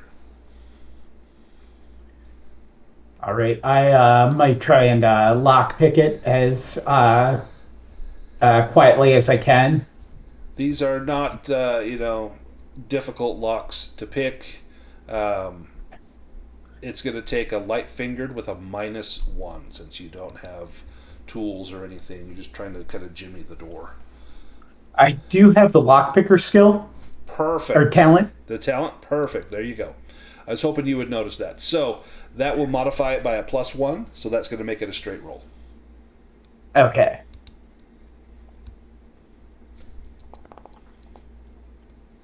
No. Do you want to push it? Yeah, and I'll buy off the trouble. Okay, this will cost all of your luck. Or all of your faith, sorry, not your luck.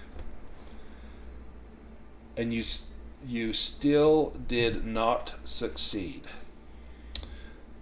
You cannot get it open, but as you're trying to jimmy the door, those voices go really quiet. Now you've got just moments before Angel likely comes back. You couldn't pick that door. You can put a shoulder into it if you need to. You can also put a bullet into it if you have to. You know what? I'll curse at the lock under my breath and just try and shoot the lock. Okay, that will certainly alert Angel. You got Sadie down there. Can maybe keep him happy for a minute, or shoot him dead if she has to. Give me a shooting roll with 2 bonus die.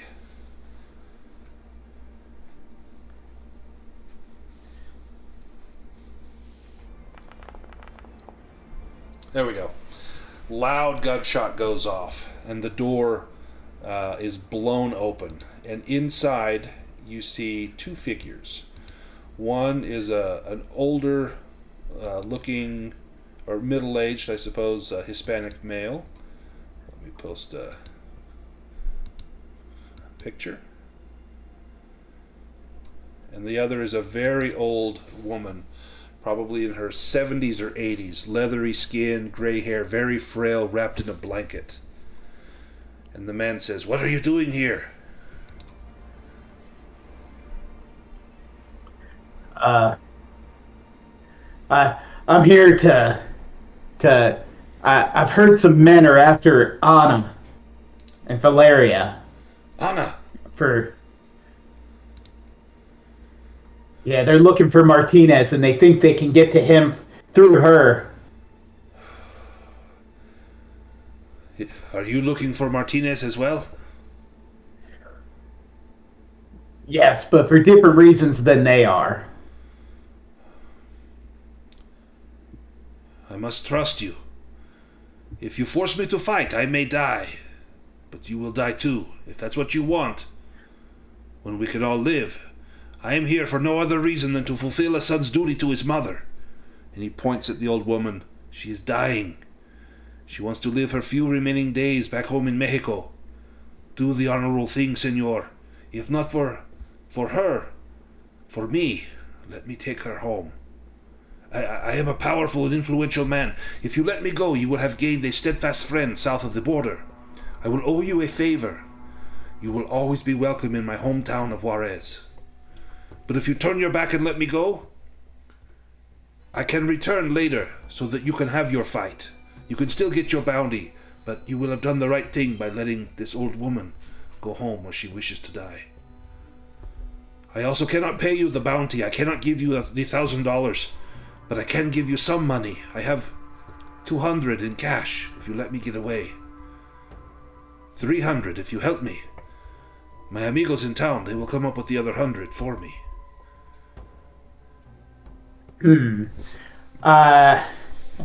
Quite the offer. I'm always looking for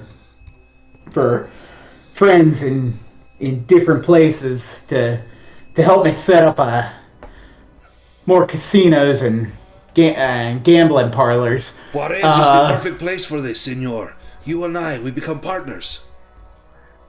Well, maybe there's a best of both worlds. Maybe there's a way we could fake that you are, that we've killed you and get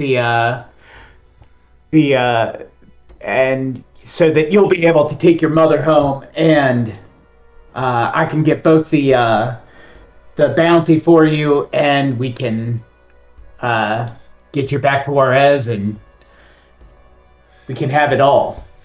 If the Mexicanos here in town find out that I am dead or suspect that I am dead, they will burn this place down, trying to find you. You must let them know that I am alive. They can be trusted. I am their amigo. Speak to Father Ramon at the church. He can tell them the truth. Keep it quiet. I will do what I must.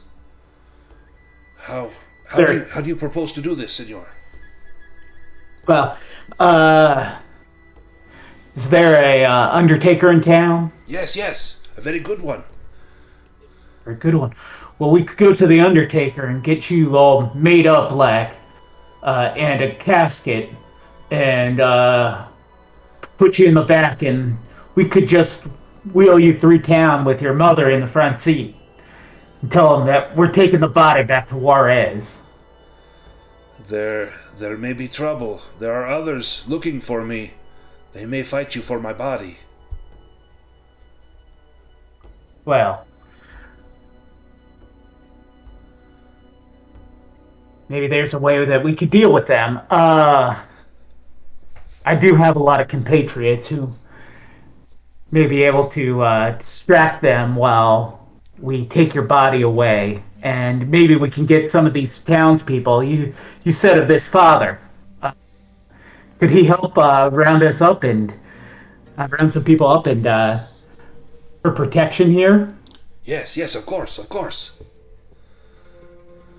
Is there anything I can give to this father that you could give me as a token that will let him know he can trust me? Here, give him this. And from his pocket, he takes out an old pocket watch. He says, this was a gift from my father. This goes with me everywhere. If you give him this, he will know that you and I have spoken, and that what you say is the truth. Give him this watch, and only hope he does not think that you killed me for real and stole this off my body. Is there something that you wouldn't tell anyone even on your deathbed that I could tell the father that he would know that to tell that you were alive? Senor, you asked me to confess a sin. I will do it. Anna, she is my child. I have committed a sin. Father Ramon will know this to be true, for he is the only one I have asked to keep this secret until now. Tell him you know that Anna is mine, and he will know that we spoke in confidence. Okay. Do you think you could get to the Undertaker to get this started? Yes, I will go now. Please, will you take my mama down and see that she is taken to the church? Yes, I will do that. Okay, you will find me, and I'm going to pull up the map. You will find it best to find me up here, at this location. On the corner is the Undertaker. He buries the Mexicanos there. He takes us to the cemetery, and the cemetery is on the map. He has a black horse and a black cart. I'll take my body down there. First to the church, and then to the cemetery. And with that, Angel comes bursting in through that back door and sees Sadie and says, I heard a gunshot. What happened? What was it? Oh, I heard one too. I think it was across the street.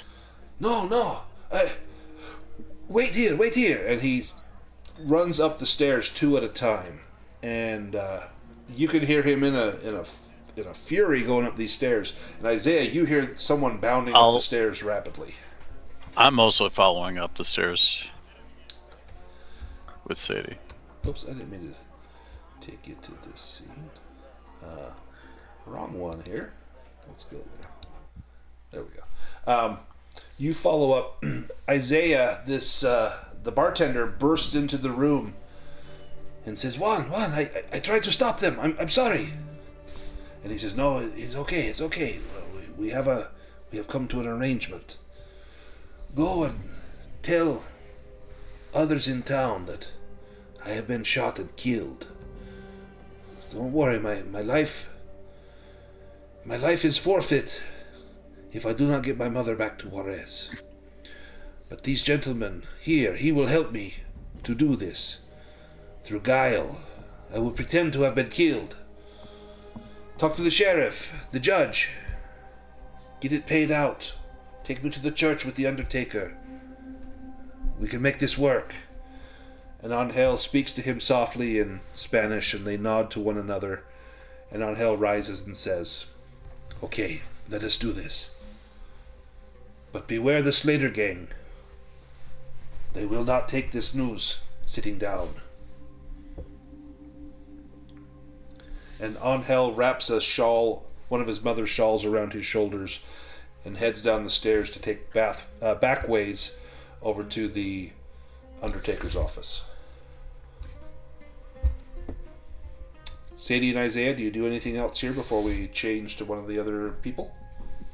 So Sadie was running up, about ready to probably knock Angel in the back of the head, but then she hears the target in the room, and she thinks like, "Oh my God, the target's alive. That means Isaiah's dead." She turns the corner, sees Isaiah's alive, and she's kind of like, "What the hell's going on?" What happened? Yeah.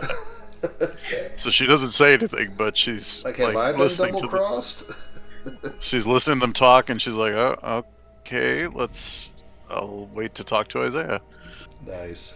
Did she say though or did Martinez ask Isaiah to take the mother, or he's going to take the mother? No, he wants Isaiah to take the mother downstairs, and Okay. he says that he's got 4 men that have a cart that they're going to take her in, and this is the one that someone had heard that the men had bought the cart, and they're going to pick her up in the cart and take her down to the church. Okay, they're picking up and taking Yep. to the church. Okay. Yep, and Juan's going to go by himself to the Undertaker's office, so that at some point somebody needs to go and make this arrangement with the Undertaker to get and escort his body down to the church. Okay. I'm just waiting now for Isaiah to take care of the mom to get her downstairs, and I'm just like looking around. I'm keeping quiet, and I'm just like, what the hell's going on? I'm in my head. I'm just like, what's going on? Yeah. All right. So Isaiah, you get the mother down. She sits out on the porch.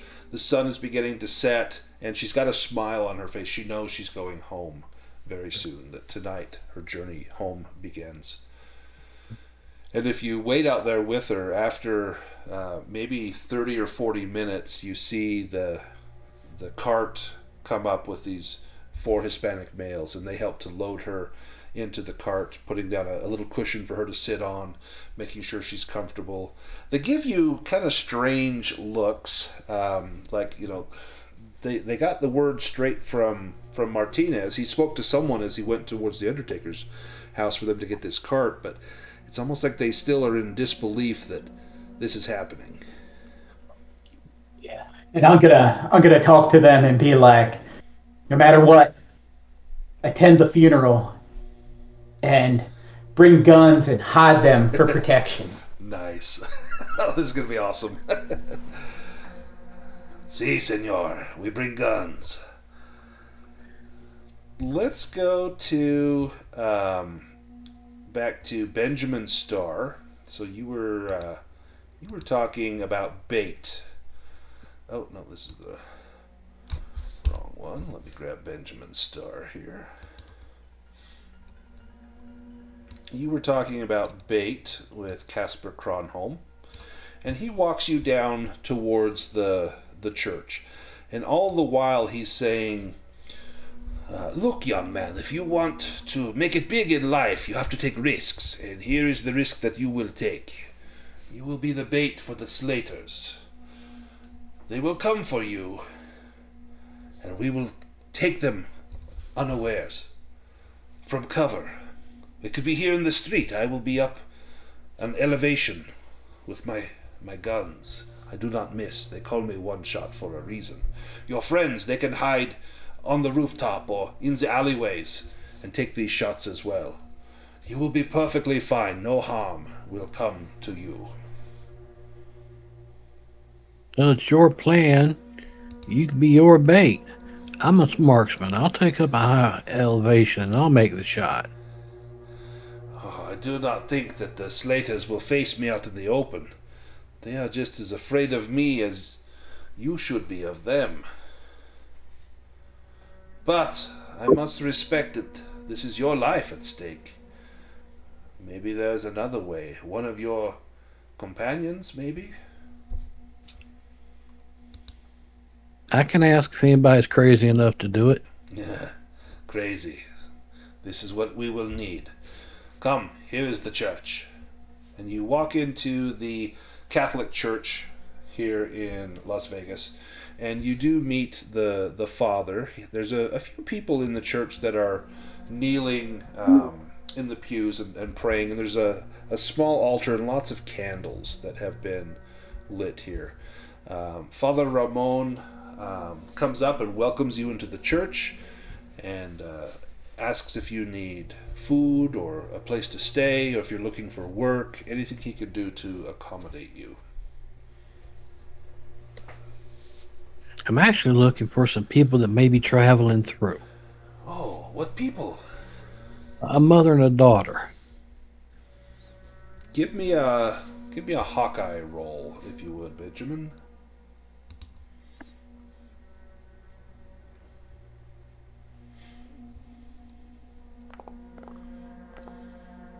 Nice. There's a young girl, and she's dealing in one of the pews, and she's kind of off by herself. And when you say you're looking for a mother and a daughter, she turns her head and looks at you, and then goes back to her prayers. And Father Ramon says, "There are many mothers and many daughters. We are not all, or are we not all children in Christ, my son?" Yeah, I guess you could say we are. I'll take a seat here and kind of see who moseys through. Yes, yes, of course. And with that, I'd want to go sit near the young lady, not right next to her, but enough that we could whisper. Yeah, not creeper close, but close enough. Yeah, there you go. She turns and looks at you, and she's kind of giving you the side eye while she's saying her prayers, and she's very earnest in this prayer. Her hands are clasped together until her fingertips go white. She's definitely putting all of her faith into whatever she's asking for at this moment. After maybe 2 or 3 minutes, a gentleman comes in, a Hispanic male, and he goes up to the front, makes the sign of the cross, kneels close to this girl, and whispers a few words to her in Spanish. Give me an insight roll, if you would, as well, Benjamin.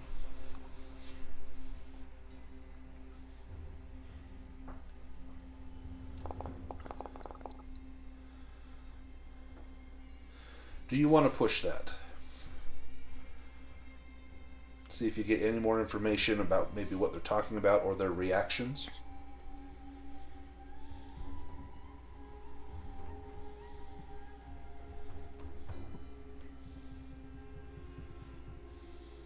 Pushed, and you got it. Excellent. You hear the words "tu madre," your mother, and the girl gets up from her prayers and runs to a door that's just on the side of the chapel, leads into probably Father Ramon's office.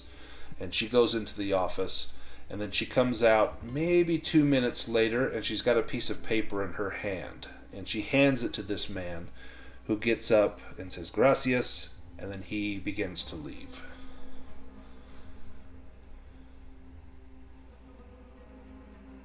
Do you do anything at this moment or with that information?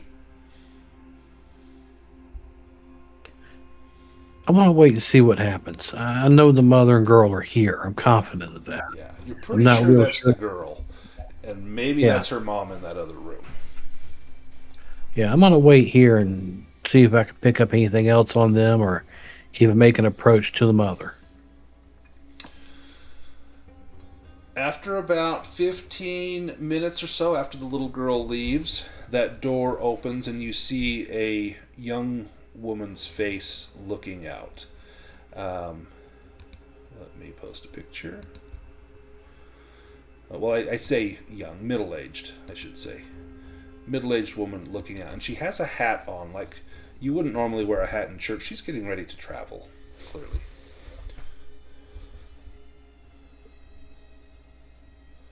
She comes out, says a few words to Father Ramon, and she's got a bundle under her arm. It's not like a suitcase or anything, but it's maybe a basket wrapped in cloth, probably food. And she stops at the altar, kneels, makes the sign of the cross, gets up, and begins to head out of the church. And as she heads out, I kind of don't really block her path, but I make myself known. Okay. Senora, Si, senor.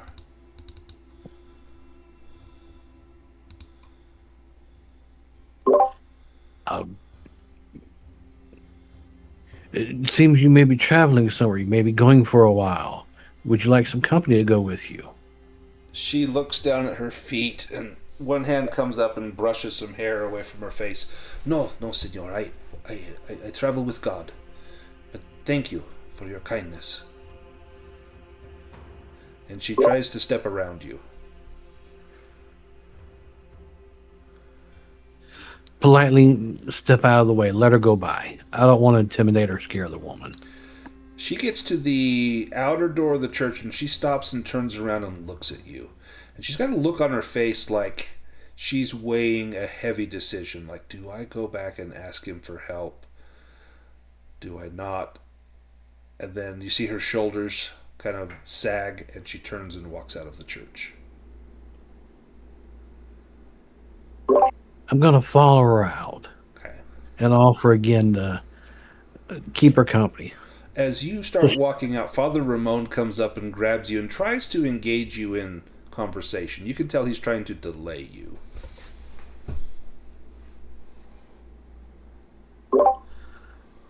Shake him off and head out the door. Give me a presence roll.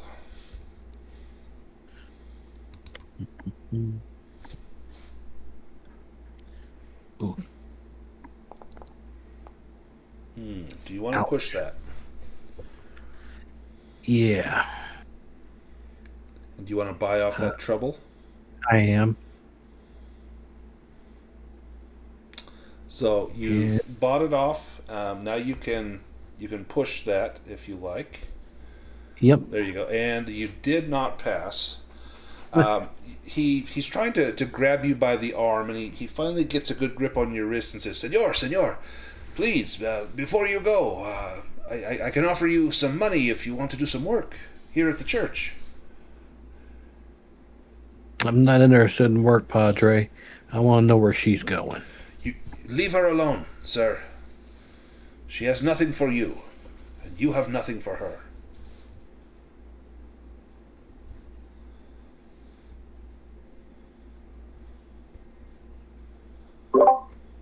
I'm still not interested in any work here at the church, but I won't stop her from going. He lets go of your hand and takes a step back and says, God watches over you, son. Do not disappoint him. And he will let you go.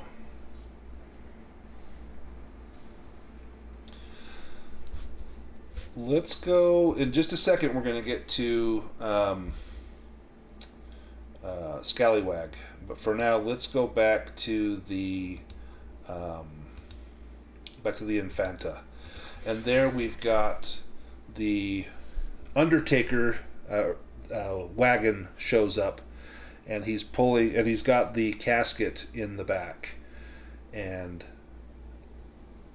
this is where Isaiah and Sadie can escort him down to the church. You don't want to just let the Undertaker take him, because someone could just go take his body and go claim that reward. Do you go with him? Do you ride in the wagon, walk behind the wagon, go on up ahead? What do you do? I'll walk behind the wagon, keeping alert with my hand on my gun. Okay. What about Sadie? I will ride. Am I able to ride on the wagon or no? You could if you want to. They would, for a woman, they would absolutely let you. I think I'll ride on the wagon. Okay. And the wagon begins to head down. Let's go to the map. It reaches just past the bridge, kind of this first intersection here. Now, Scallywag, you've been in the bar. The Slaters are in there. They've offered to, Morton Koenig has offered to split the bounty with you, 50-50. You said maybe you can get some friends to help you out. The Slaters are still in here. They've made an offer to split it with Morton 4 ways rather than 2 ways. What does Scallywag do? Well, I think he lets his offer stand. He'll split it half with this here bartender, and he'll do his best to fulfill the bounty, if he can. Says, And that seems like the best option to him. if you want to get to Martinez, you must go to see his girlfriend. She's down at the church on the west end of town. Go down there, get the girlfriend or get her daughter, and Martinez will come to you. Like a worm on a hook, make them squirm. He will come to you. Well, I was headed that way anyway. Perhaps I'll take a look around. Much obliged to you, sir. Give me a Hawkeye roll, if you would, Scallywag. Do you want to push that at all? This is just to see if you notice anything as you're leaving the saloon.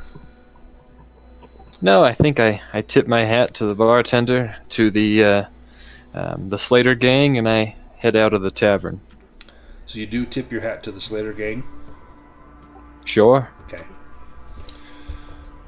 You get out into the street. Let's go back to the map. Where are you headed? Are you going to head down towards the church? I figured that might be my next best lead. You're here right now.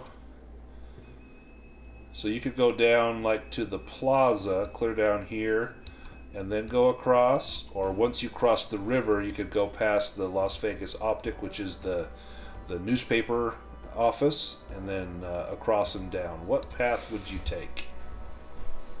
I think I'll go over to the road where the bartender had said that a particular wagon would be headed up north, and perhaps I'll be watching for this here wagon and any armed guards that might be going along with it. About the time you get here, this is when everyone starts to come together. So let me take us out to a dusty street.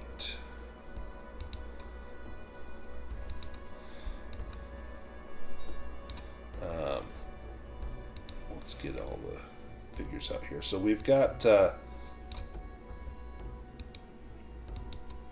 Benjamin. He's walking north. Coming from the east, headed west, we've got Scallywag. We've got Sadie in a wagon, and walking behind the wagon, we've got Isaiah. And Benjamin, give me a Hawkeye roll.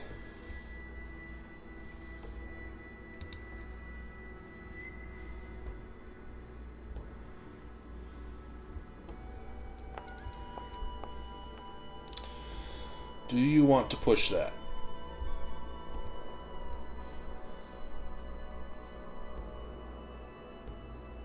I did, and it turned out better. Yeah, and it did turn out better. You did get a success. Excellent.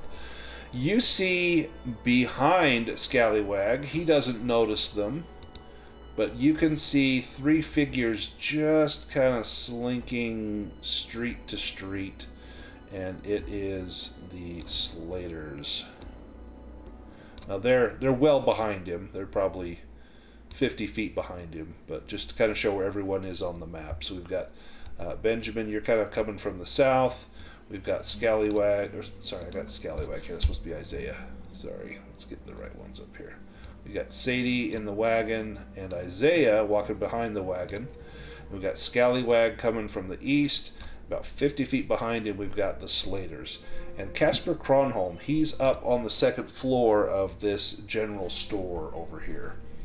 And Benjamin, you see Scallywag coming as well as the Slater gang behind him. And the wagon's coming at the same time. You guys are all going to hit the same point in town at around the same time. Let's let Sadie kind of narrate the wagon coming down as you meet your friends. Tell me how that goes. Yeah, I think I've pulled out the shotgun, and I'm basically just keeping an eye on things. I'm not like having it up to my eye or anything, but it's readily Maybe in accessible. your lap or something. Yeah, and as we're driving along, I'm sort of like in the passenger side, just keeping an eye on things. I don't know if you want me to roll that I clock the fact that there's a guy up on the balcony. Yeah, give me a Hawkeye. See if Benjamin. you see Casper up there. Okay, hold on. Hawkeye. Yep, you see him for sure. Wow, you just got an extra point of luck. Not only do you see the guy up on the balcony, you see Benjamin coming at you, and you see Scallywag, but you don't see the Slater gang. They're a little bit too far back. I look at Benjamin and I look at Scallywag. If they see me, Which they I'll do. just kind of like shrug my shoulders, like, yeah, and I just kind of point at the back of the wagon, indicating that it's important. Nice. And what about Isaiah? You're coming up behind. How far behind the wagon are you? Not that far behind. Just kind of walking, maybe in the back corner of it. Okay. So if the Looking wagon, around. if the wagon took off, you could quickly jump and grab it if you had to. Definitely. Okay. Give me a Hawkeye roll to see if you see Casper up on that balcony.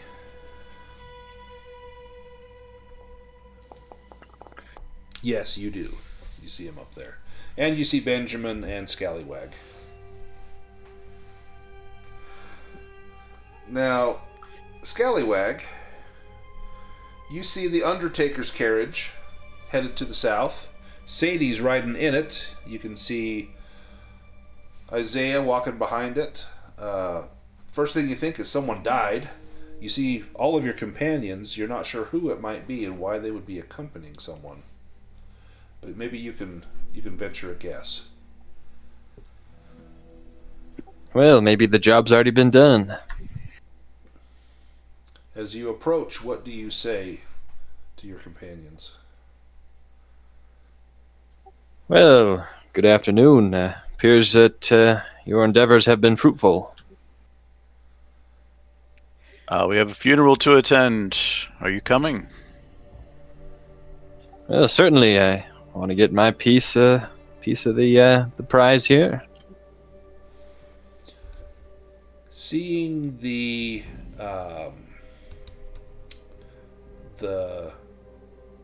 Undertaker's vehicle, a gunshot behind you, Scallywag, tears through the silence of the street, and you hear Abilene Slater shout out, "That body's ours!" as her and her brothers begin to run towards where the four of you have kind of gathered in the road. And you see the Slater gang is approaching, and they've got guns out in hand. Yeah, I'll pull up my rifle and get ready to shoot. Let's go into combat. That's a shotgun, actually, but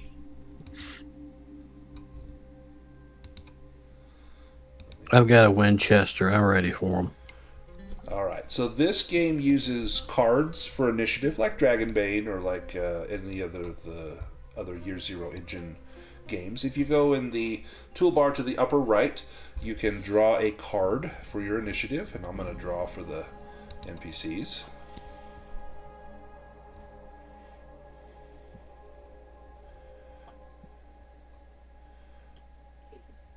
And perfect. And Tony, do you see where to draw that? No, I do not. So the toolbar in the upper right is the main system toolbar. There's two crossed swords.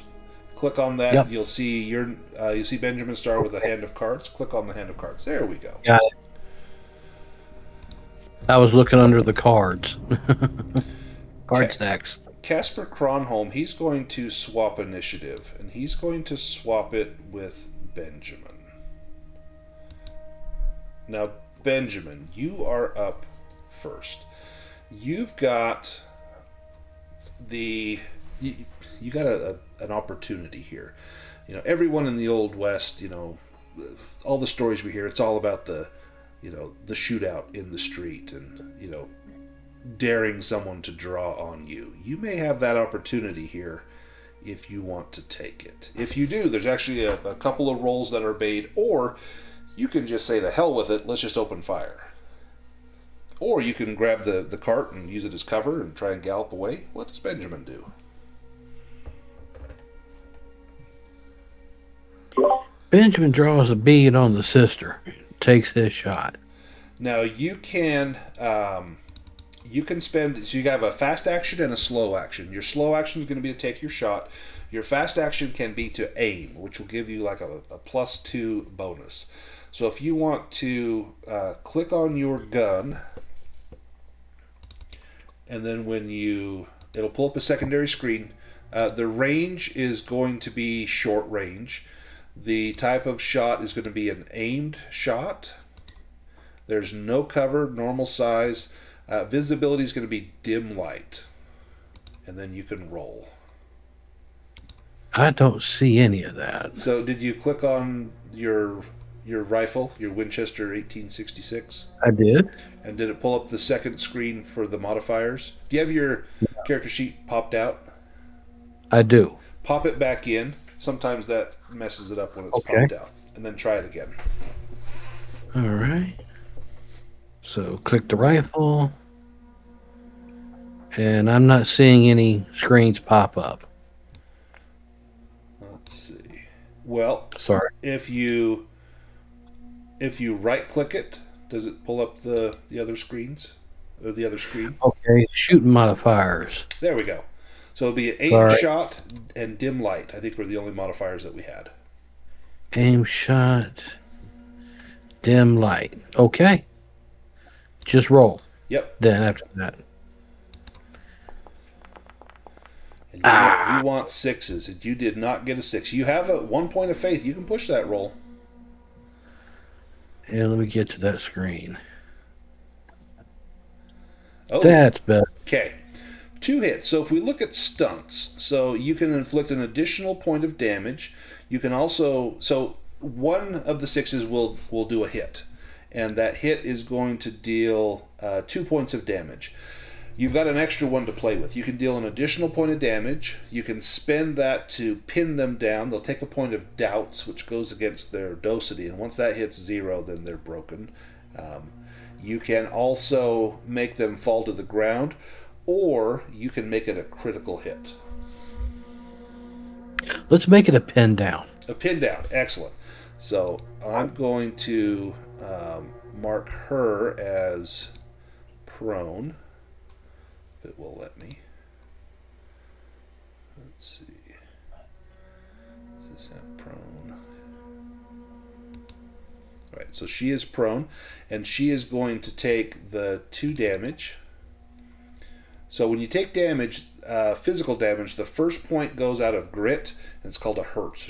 So she takes 1 hurt, and then the next one will go out of quick, which is shakes, and then it alternates back and forth.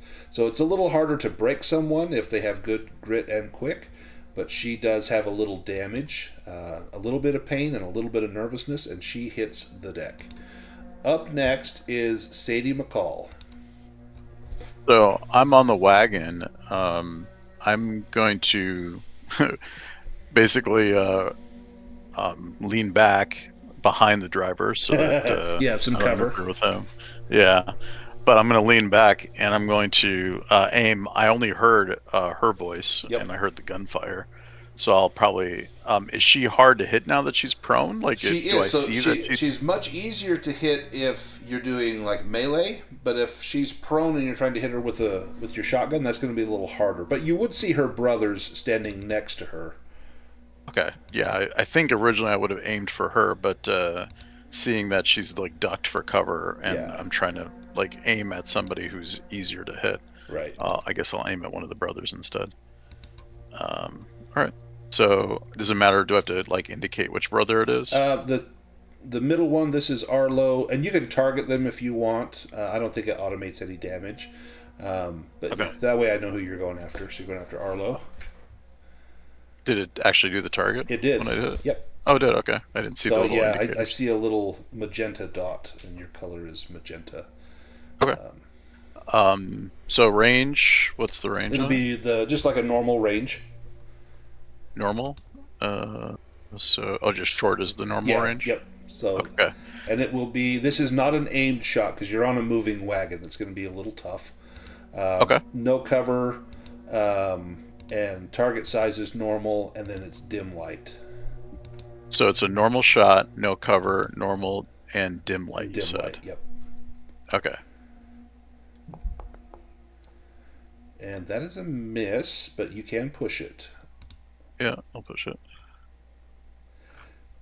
That is not a success, but there's going to be trouble unless you buy it off. I'll buy it off. Okay. So your shot misses. It hits the ground, throws up a great plume of dirt and dust. Isaiah, you're up.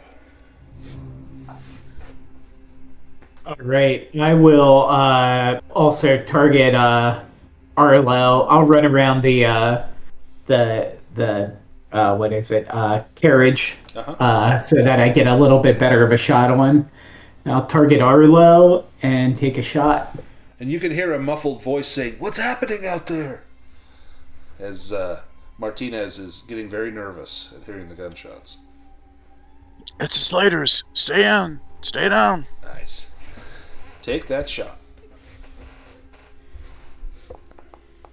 Oh, okay. So that's a hit. You can deal. So that will deal 2 points of damage. You can also make it a critical hit, or you can deal an additional point of damage.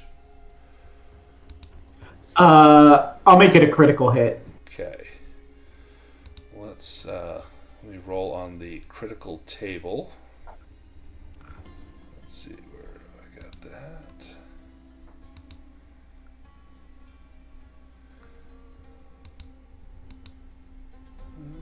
Critical injury.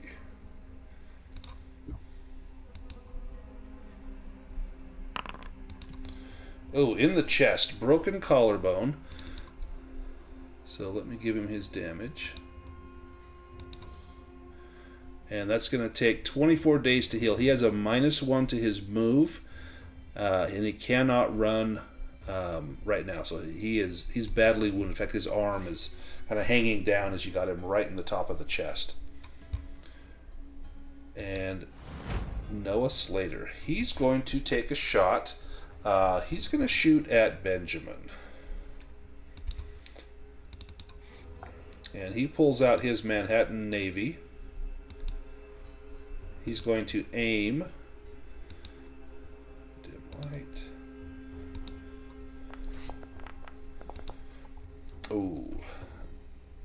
Oh man, that's rough.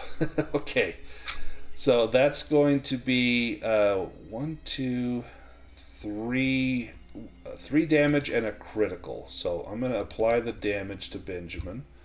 So you take 1 hurt, 1 shake, then another hurt, 1 more, and you will be down. Not dead, but you'll be broken physically. Let me roll a critical on you.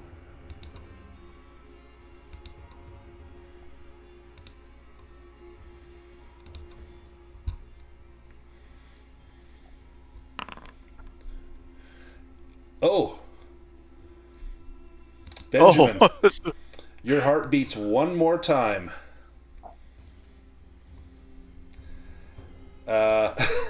Shoot. Yeah, that's the way the cookie crumbles sometimes. You hit the ground in a heap, and everyone else, you see him just go still. The good news, we have a casket right here. We just put you in a casket, take you down, bury you. Dang. Arlo. Now, he can't move, but he's going to take a shot, and he's going to take a shot at Sadie. Now, you have a little bit of cover. So he's going to have dim light, and he's going to have partial cover here. Oh, and I got a sound effect here. Let's get into this. There we go. All right, that is a hit. You'll take 2 damage to Sadie, but you have partial cover. I'm going to have you roll a 6-sided die. Actually, you'll roll 2 of them. This is for the cover of the Undertaker, and any 6s you roll will reduce the damage. So just do /R space 2d6. /R 2d6. Okay. No. Maybe it needs a space. Yeah, a space. Yeah, sorry. /R space 2d6. None. So you're going to take 2 hits. So I'm going to apply them to Sadie. Oh, you take a hurt and a shake. So again, 1 more hit and you are going to be down. Okay. Abilene, she's prone. She's going to get up, which will remove her prone condition. Oops. Look at that. That's her fast action. Her slow action is going to be to shoot, and she's going to shoot at Isaiah. Oops, sorry. She needs to be. She should have ammo in that gun. Let's try that again.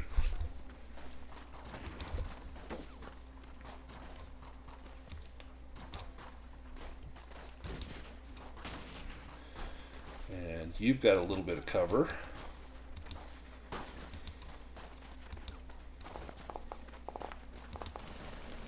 And that's a hit as well. You're going to take 3. Oh, but you do have a little cover. Roll 2d6 for me. You get 1 6. That's going to protect you from some of that damage. So let's see. Nope. Isaiah, you take 3 hits. Oh, Isaiah, you are physically broken. Your grit is at an end. You're basically knocked down. Unless you get some doctrine, you're going to be out of the fight. It'll take you about 5 minutes to regain that point, and by then the battle will be over. So things just took a turn. Casper, he will help out here. He's going for Abilene Slater. Now Casper, he has 2 gun. He's going to take 2 shots. So first shot, this is an aimed shot.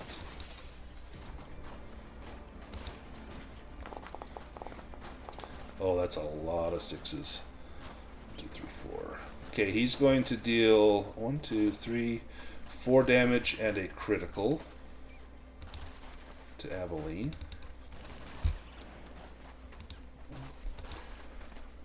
3, 4. Actually, no, he's going to do 5 damage because that's going to knock her out. So she's broken. So Abilene is out of the fight. Let me get her out of there. And Benjamin is out of the tracker. And then his second shot is going to be at Arlo. This is a quick shot, so he has a penalty on it. So quick shot. And that's a hit as well. And that's going to do maybe 2 damage and a critical. Let's see what we got for Arlo. Yeah, we'll do 2 damage and a critical.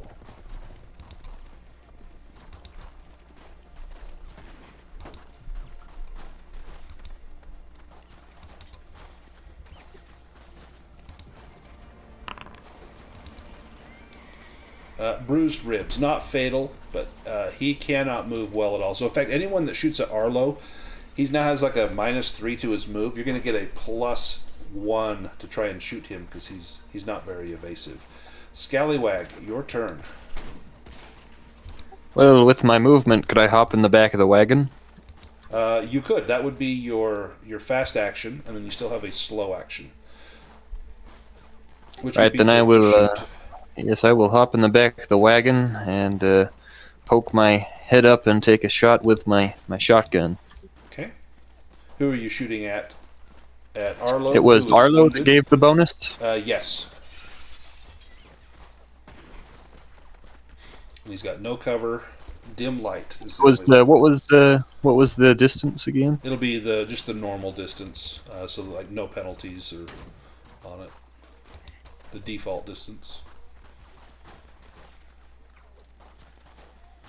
All right, and you said dim light. Yep.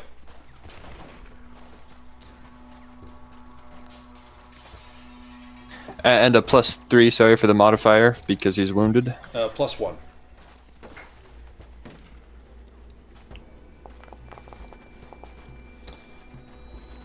Okay, that is a hit. Now you can push that to try and get more successes, if you want.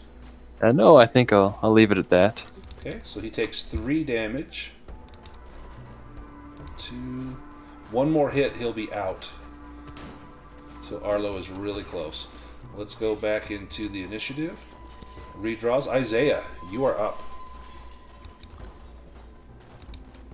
I'm broken, aren't I? Oh yeah. Sorry, you are broken. Yep. You can give me a resilience roll.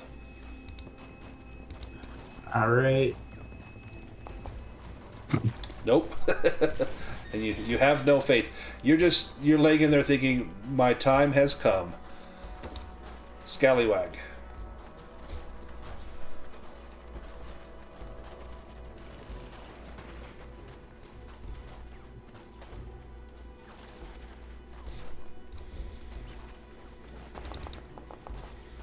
Oh. Okay, who are you attacking? That was Arlo again. How do you take him out? I think it spreads enough in his head. Simply is no longer there. The next second when the smoke clears. Yeah, he is beyond dead. And all that's left is Noah Slater.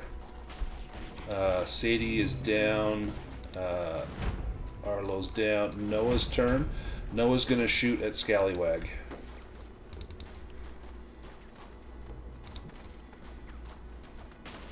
Was I down? Why did it put you... Oh, sorry. I just totally skipped you. Sorry, Sadie, your turn. Sorry about that. It's alright. I'm actually surprised the wagon is still, like, even near all this stuff, right? Right. Can I just yell at the driver, go, go, go? Yeah. And just take off? In Okay. fact, if you want, you can give me an animal handling if you want to try and get those horses going on your own. Get out of dodge here. Do you want to push I'll that? push it. Still nothing, and I will buy off the trouble. Okay. You try and get the horses going. They're rearing up and moving. The wagon's bucking back and forth, and then finally it goes. And it goes in a hurry. You weren't able to get it, safely. You've got someone broken near the back of the wagon. You got Scallywag near the wagon. Let me have Scallywag give me a move roll to not get run over by this wagon. Well, I he think was behind the Scallywag wagon. jumped in the wagon. Oh, you did. That's right. You jumped in the wagon. Give me a move roll to not Oh, fall you did. out of the wagon. Okay. Do you want to push that? Sure. You succeed. Do you want to buy off that trouble? Otherwise, there will be trouble. No, I'll take the trouble.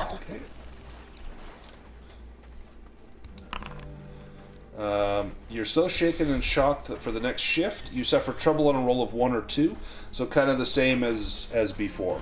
So 1s or 2s will be trouble for you now. But Sadie, you do get the wagon moving, and it's heading down south. And as you go past the body of Benjamin Starr, you look down at this companion of yours and wonder if at some point in the near future it will be you laying there as your companions gallop past you. Now, Isaiah, are you in the wagon as well? I was not. Okay, you are left there in the road as your cover gallops away. Noah is going to shoot at you. If he hits you, you just take a critical. Oh, I thought he was down on the ground, so he was out of it. I didn't realize he was still up. Yeah, Noah is still up. He's still good. He's still No, good. not Noah. I meant Isaiah. Isaiah, I no. didn't realize he's like still a target. Okay. Yeah, so he's broken. He's just down on the ground and writhing around. This guy's going to shoot at him and make sure he is dead. Wow, he's not paying attention to Casper. Nope. All right. He wants the guy he thinks he can get.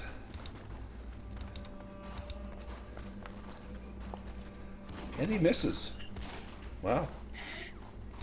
Casper is likely going to save your bacon here as he double shots again.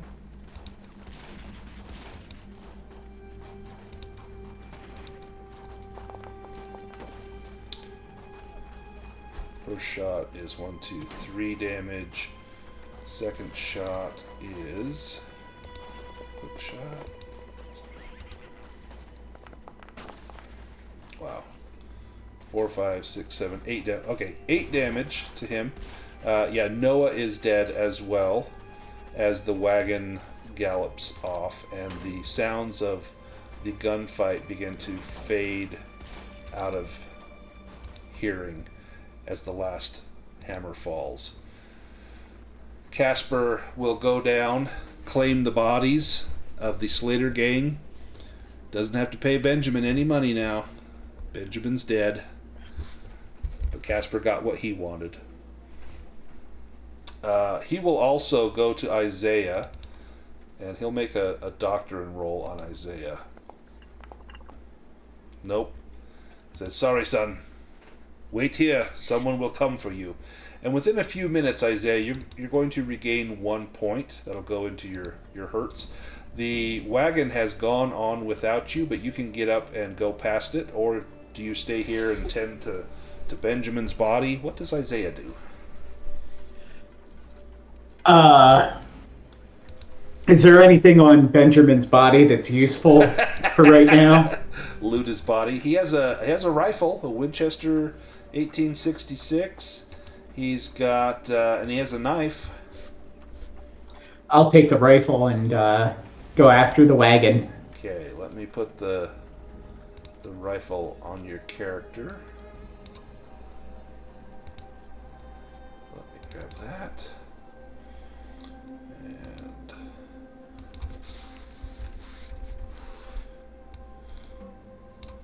okay, you've got the Winchester. And give me a move roll as you start to slowly jog down the road, wincing in pain with every step. Yeah, it's tough going, but you're persistent and you head down as best you can. Let's go to the church. You get to the church and Juan Martinez gets out of the casket. He sees his mother, gives her a huge hug, and says, "The Slaters are gone, Mother. We can go now. We can go in peace. These folk here, they helped us. We owe them what we promised. A place in Juarez, should they come to visit, where they will be most welcome.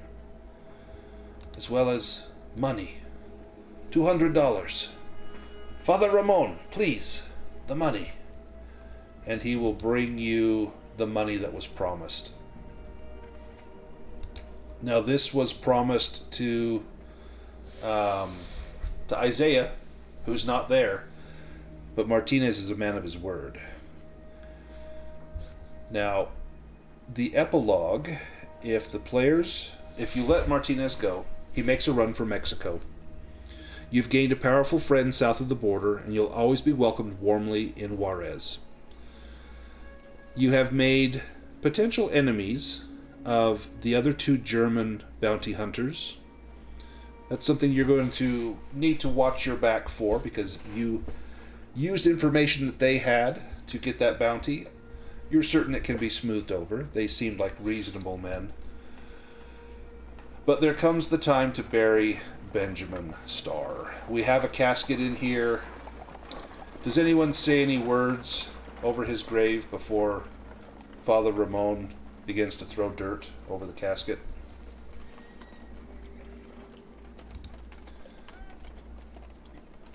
I throw down his rifle for protection in the next world. Nice. I would actually give you a point of faith for that. We're at the end of the game, but you can add a point of faith for doing something noble like that. And as the sun sets and you put Benjamin into the earth, you've got $200 in your pocket. Slater gang is no more. Your foray to Las Vegas was not easy, but it was rewarding. And let's do just a quick epilogue. Let's say 2 weeks later. Where is Scallywag and what is he doing? Well, I think that maybe we went a little too fast there. I think let's go back to... I think maybe Scallywag wasn't at the funeral there. In fact, he was probably a little surprised when he saw Martinez alive. But, yeah. Sorry, yes, I missed that. I'm sorry. That's what I was wondering. I was like, is Scallywag going to be more surprised? Yeah, so he climbs out of the casket. What does Scallywag do? Yeah. Well, are you Martinez? Si, senor. And Well, you are my friends now. Sure, you can consider me a friend. Say I'd even be willing to ride out of town with you. Make sure you're all right. Safe, that is. I met some other bounty hunters in town, and I think they might be after you, but seeing the trouble we encountered, I'm sure you could use an extra gun. Of course, senor. If you are as good as your friends, you are more than welcome to come with me. Well, certainly, I'll ride in the back. And so you go with Martinez to Mexico. We'll come back to you in a second. What does Sadie do after these events, after the funeral? Does she go to Mexico? So with all that, I'm probably thinking about it because I'm not sure what's left here. It sounds like we've got the enemies. Right. I probably did go back though to check on Isaiah. I knew that Benjamin. I didn't want to say Tony, but yeah, I was sorry. Benjamin was dead. But I thought Isaiah had been dead, but I may have not realized until after we had taken off that he was actually just hurt. Yeah, so so definitely before you bury Benjamin, because you would have had to go back. But after Martinez gets out of the casket and there's this scene, Isaiah comes huffing and puffing down the street, kind of holding his chest where he's taken a wound. And when you first see him, it's almost a shock because you thought for sure he was dead. You saw him go down. Sorry, Isaiah. I thought you were already down. Let me help you, and I'll try to do whatever I can to give me a doctor and roll. Whatever.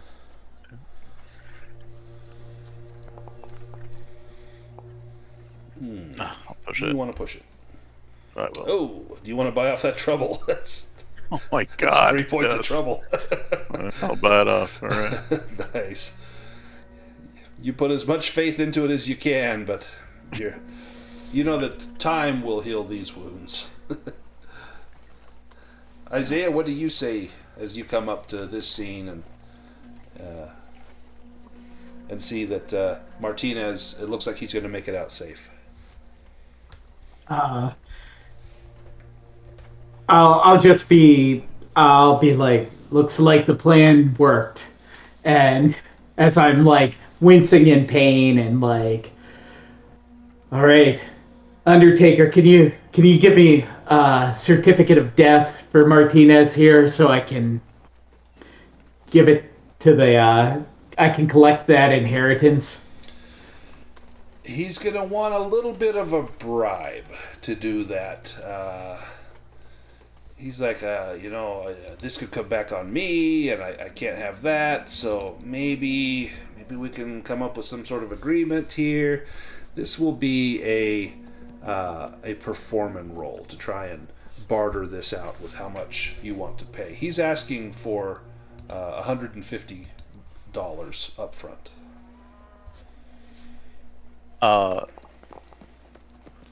Yeah. He says, well, tell you what, I'll do this now. I'll give you the death certificate. You go get the money from the sheriff and the judge. Bring me back that $150. We'll never speak of this again. Okay. And he hands you a document that he's already filled out that shows that Martinez is dead. Yeah, I think that because I had heard the plan before. Mm-hmm. I'll tell him, I was like, well, we've got the $200 for the thing. We could probably pay this guy off now and never have to come back here. Mm-hmm. Let's do it. Shoot him. You can shoot me. So, Scallywag, are you still going down? I think this is where I see this going. Scallywag, what do you do with the back of the wagon? Well, I think is anyone coming with Scallywags or just him? So, what's the timing like, Brandon? Because did they leave right away from that scene? They're going to leave pretty quick after. It's nighttime. They want to start at night and travel through the night, get as far as they can away from town. But would Isaiah have had time to go to the Undertaker to talk? The Undertaker was there. He was in the cart. He was there. Yeah, he had the death certificate in his pocket already. Okay. So I'll turn to Scallywag. I'm like, we've got the money, Scallywag. Well, sure, a paper means one thing, but that poster said dead or alive, and I intend to collect. I'll send word, and I'll send you your half. Perhaps we'll meet down the road sometime. I think, Because you can get the money right now without killing him. yeah, we have the death certificate. Yeah. So He's all you dead. got to do is give that to the sheriff and the judge, and they'll give you the $1,000. You can let Martinez live. Well, Or it's there's not the- exactly money that There's I'm the after. principle of the thing, you know. You see, I'm more after a name for myself, but you take that paper and you get paid. I'm sure a body will be worth more. I'll see you around, and he'll hop in the wagon. Now his mother is in the wagon too, so you gonna take care of Mom?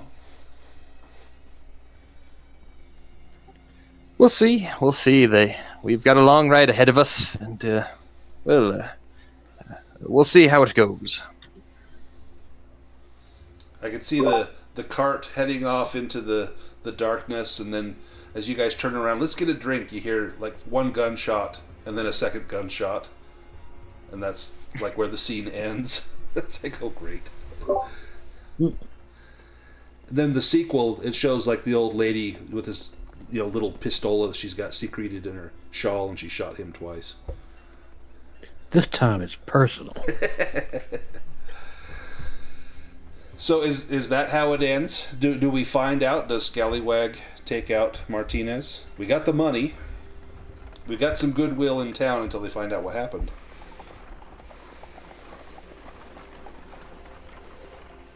Scallywag, how does it end?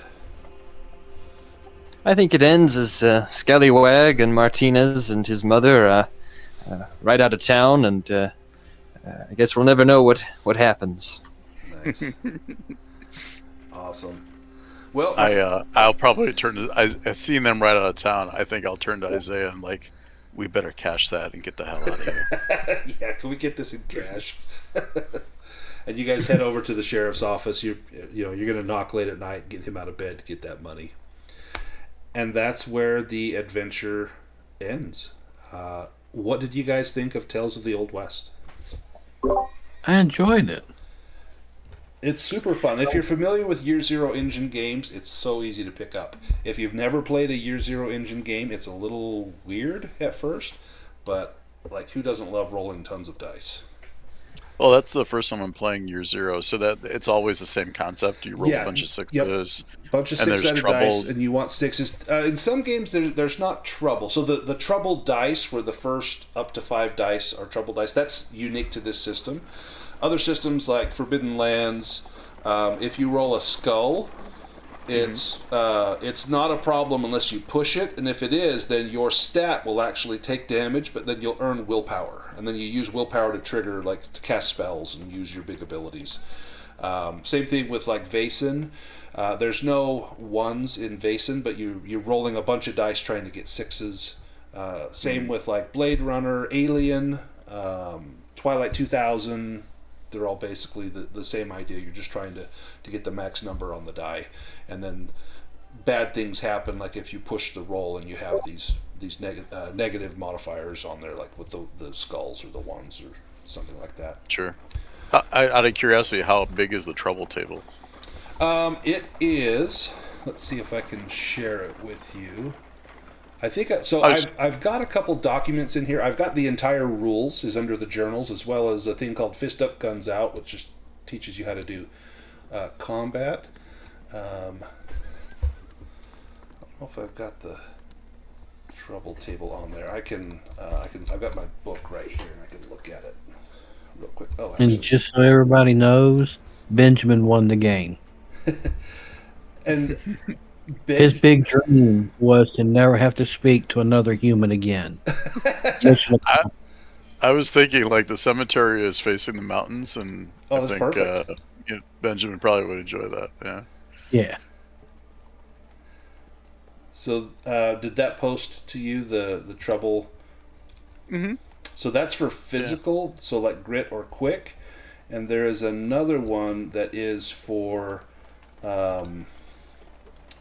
the Here it is for mental stuff. Let me post that one as well. And so the number of trouble dice you have, that's the column that you roll on. And some of them are pretty bad, like you'll just be broken, like you'll lose all your points in that stat and stuff.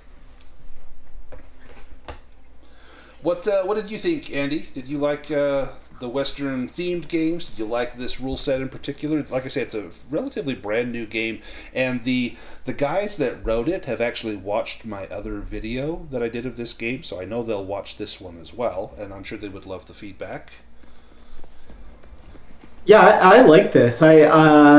It's a good year zero system. Like I like the trouble mechanic and everything. It's yeah. Yeah, I was very pleasantly surprised with how much I enjoyed this. I like Westerns in general are really fun, especially if you are American. That's our mythology, is the Old West, and so it's something that I think it's ingrained into many of us that this is where we came from, or at least it's part of our cultural heritage. And so it's nice to have a game that's fun and easy to play. And this adventure. It's kind of a gimme, like just here's Campfire Tales. Here you go. Yeah, it was free with the Kickstarter if you backed it, and it's a fantastic adventure. This second time I've run it, and totally different ending, played out very differently this time from the first time. So, very very cool. In fact, I don't think they ever found Martinez in the first one. He got away, and they saw this wagon heading off in the darkness. Like, oh shoot, we missed him. Like, there he goes. So you guys found him in the Infanta Cantina, which was fantastic. Yeah, I basically was trying to recreate Good, the Bad, and the Ugly, or just get the whole town in here. Right. And Tony's over doing Unforgiven. He's just but dying like the duck of death out in the middle of the road there. What did you think, Tony? I like it. I really enjoyed the game. I like the dice system that they use with the trouble. Yep. And how that makes it a little more risky with the pushes. Yeah. Yeah, I like it. Before I let you guys go, let's talk experience. Like, how do you level up? So the Year Zero engine games, like if you play Dragonbane, you're familiar. There's a questionnaire. And if you answer yes on the questions, then you get a point to improve your stuff. So I'll just read you the questions. Did you participate in the game session? That's 1 XP. Did you risk or sacrifice something significant to help realize your big dream? Which Benjamin absolutely did, and so did Isaiah. I think like all you guys really played into your characters really well. So did you risk or sacrifice something to help you realize your big dream? Did you risk or sacrifice something significant for another character? And did you perform an extraordinary action of some kind, and did you act in accordance with your faith? And then to spend those, you can spend those points to improve. So you can improve your abilities, like your grit and quick. Those are your attributes. Those never go up. You can improve your abilities, like the skills under your attributes. It costs you 5 points to go up 1 level. You can also learn a talent. You can learn a new one. It costs you 4 XP. Or you can get the advanced rank in one that you already know for 6 XP. And then that's how you level up. It's incremental, skill-based rather than leveling. And making a character is super fast. So Henrik, you and I got together online a couple days ago and made Scallywag. How long did that take? Probably 10 minutes or so. Yeah, if even 10 minutes. Like, it's super, super fast. So really, really fun game. And any last bits of comments before I stop the video? Any last thing you want to say to the guys that created the game? Thank you. Yeah, thank you. Absolutely, thank you. I have enjoyed Interesting this. system. Yeah, keep making more. Absolutely. They've got another Campfire Tales that just came out, and I think there's one more to go. But there's even a campaign like the New Mexico campaign, and tons of stuff you can do. There's a shortage of good Western games, from Boot Hill to Aces and Eights. There's a few here and there in between, but this is a really good one. Like, if I wanted to play a Western, this is the first thing I would go for, just because it's easy to learn, easy to make characters, and super easy to play. Awesome. Thanks, you guys. I'm going to get the video posted here in just a little bit, and I'm going to have more Tales of the Old West games coming up soon. I think I already have one listed. It might be full. I'm going to get a few more going. The one listed is The Last Cibolero, which is from the Quick Start Guide, which reminds me, if you want the Quick Start Guide, along with the adventure The Last Cibolero, I believe it's free on DriveThruRPG. And then I've got the other Campfire Tale, which is what is it called? Biting the Dust in Albuquerque. What is it? I think that's what it's called. Let's see. I got the picture right here. Let's see what it is. Yeah, Biting the Dust in Albuquerque is one, and then I've also got the Last Cibolero. Cibolero is like the Buffalo Hunter. It's the name for that. So anyway, got a couple other adventures ready to go, and if you guys liked it, if you want to play more, when I post them, would love to have you guys in there. You guys really got into the spirit of the Western, and I appreciate that more than anything. So thanks a lot, everybody.